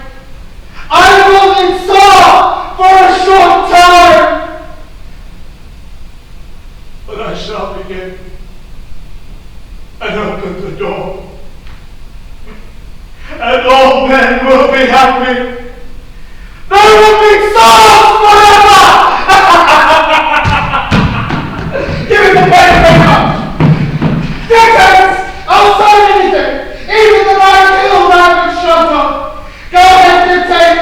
I'm not afraid of anyone! Everything is a matter of difference! All that is hidden will be crushed! And you above all, will be crushed! I believe! Dictate! I, Alexei Kirilov, declare. Yes, to whom? To whom? I want to know! To whom am I making this declaration? To anyone, to no one. Why does it matter? To the world. Yes, to the world. Bravo! But without repenting. I don't want any repenting! I want to address myself to the authorities! Go ahead, dictate! The universe is evil! Yes. I will say! Yes! The universe is evil, and now the authorities. Right! Wait. I want to draw on the top of the page a face sticking out its tongue! No drawing. The tone is enough.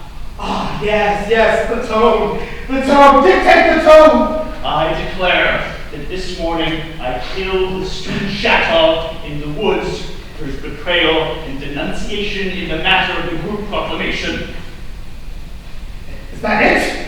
I want to insult them too! No, that's enough. Give it to me. But you haven't dated or signed it. Sign it! Put down, long live the Republic. That'll get them. Yes. Oh, no.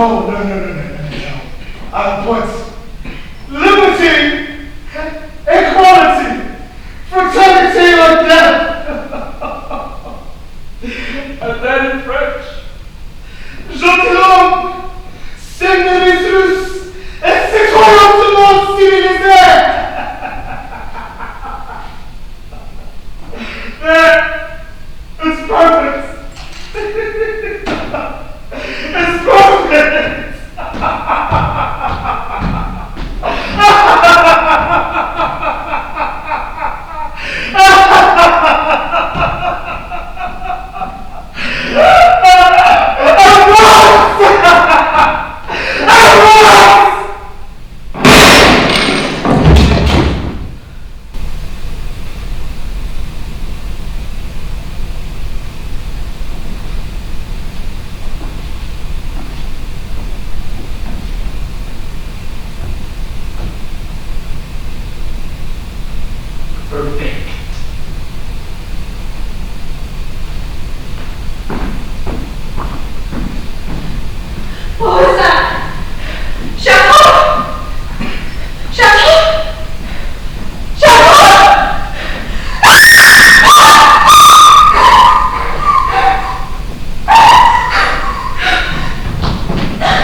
denounced by the weak Liemshi, all of Shatov's murderers were arrested, except for Pyotr Verkhovensky, who, at that moment, comfortably installed in a first-class carriage, was crossing the frontier, outlining his plans for a new Russia. But as such as Pyotr Verkhovensky are immortal, it is not clear that such as Nikolai Stavrogin are.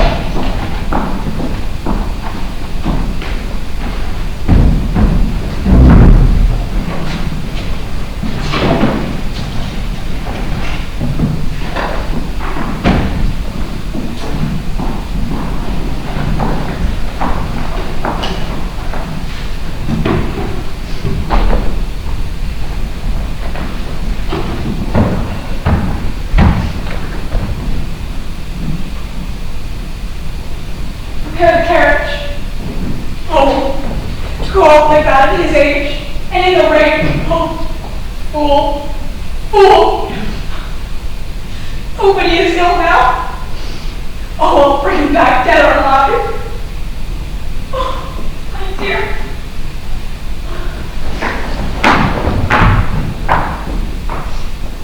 Protect them all, good Lord. Protect them all before protecting me too. You've come to take me, haven't you? Yes. What do you want with me? I've come to ask you to leave with me. Tomorrow. I will. Where shall we go? Abroad. We shall settle there for good. Will you come? I will. The place I am thinking of is dreary.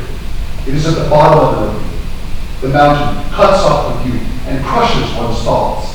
It is the one place in the world that is most like death. I'll follow you, but you will learn to live again. You are strong. Yes, I am strong.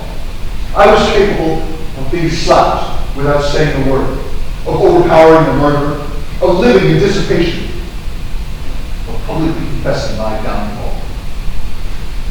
I can do anything. I have infinite strength. But I don't know where to apply it. Everything is foreign to me. May God give you a little love, even if I am not the object of it. Yes, you are courageous. You will be a good nurse. But let me repeat, don't let yourself be taken in. I have never been able to hate anyone. Hence, I shall never love. I am capable of holding negation, of petty negation. If I could believe in something, I could perhaps kill myself. But I can't believe. Nicholas, such a void is faith, or the promise of faith. Hence, I have faith. Don't say anything. I have something to do now. But what weakness to have come from you. You were dear to me. In my sorrow, it was pleasant to be with you. You made me happy by coming. Happy? No, it isn't possible. I bring nothing but evil. But I'm not accused.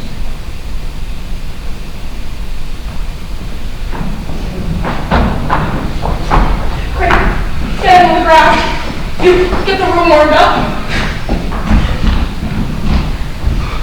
Get the doctor. Well, you poor fool. Did you have a good walk? Oh, calm yourself, my dear. Oh, tormentor. Oh, Cher. Quiet. Oh, quiet. I love you. I loved you all my life. For 20 years. Why do you keep repeating, I loved you? Enough. 20 years are over and they'll not return. If you do not sleep again, I'll sleep. And I'll watch over you. Yes, I shall sleep. Oh, it seems to me, yes, I'm almost happy. But happiness doesn't suit me.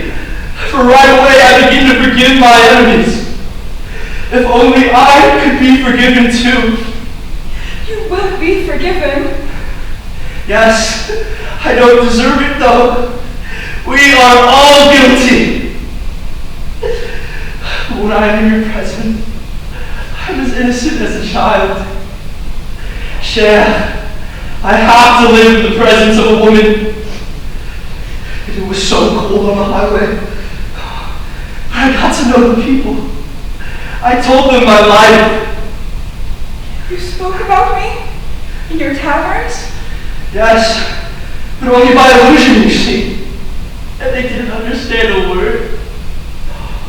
Let me kiss the hem of your robe. Be still. You will always be impossible. Yes, strike me on the cheek, as in the Gospels. I've always been a wretch, except with you. Even with me? No, but all my life I lied. Even when I told the truth, I never spoke with the truth in mind, but solely with myself in mind. Do you realize that I am lying even now, perhaps? Yes, you are lying. The only true thing is that I loved you. All else is a lie. That's certain. The issue is that I believe what I say when I lie. The hardest thing is to go on living one's life and to not believe in one's own lies. Mais vous êtes là, vous m'aiderez. Oh, come back to life, come back to life. Oh, he's burning hot, I can't say. The doctor's coming, madame. Cher, vous voilà. I did a lot of reflecting on the road, and I came to understand many things. That we should never engage anything again. Yes, we shall give up the game. It's too late for us. But for those to come, the youth who will take our place, les gens aussi. What do you mean? Read me the passage about the swine. About the swine? Yes. In St. Luke, when the demons depart from the swine, depart from the sick man, and enter into the swine.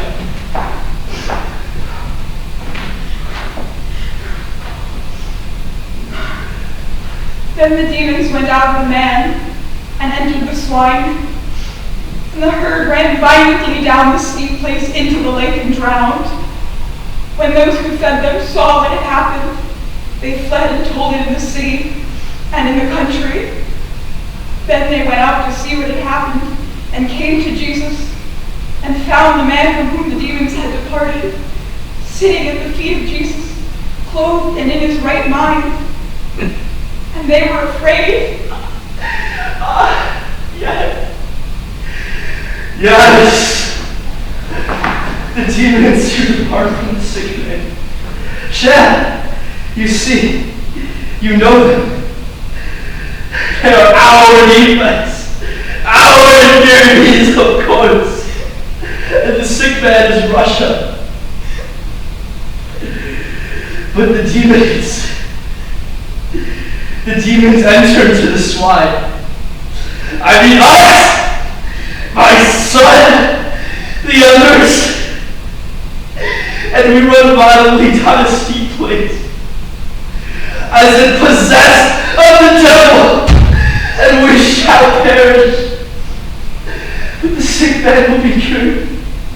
Yes, he will sit at the feet of Jesus, and all will be cured. Yes, Russia will be cured someday. You are not going to die? You say that just to torment me a little more? Cruel man. No, I shall not die altogether. We shall be raised. We shall be raised. Won't we? If God is, we shall be raised. That is my profession of faith. And I make it to you, whom I loved. God is, Stepan Trofimovich. I assure you of that. I realized that on the road amongst my people. But all my my life I've lied. Tomorrow, Cher, we shall live again together.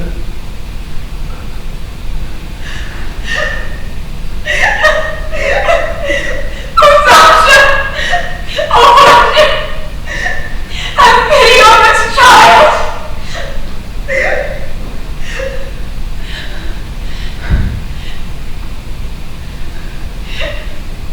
Nikolai Stavrokin has hanged himself.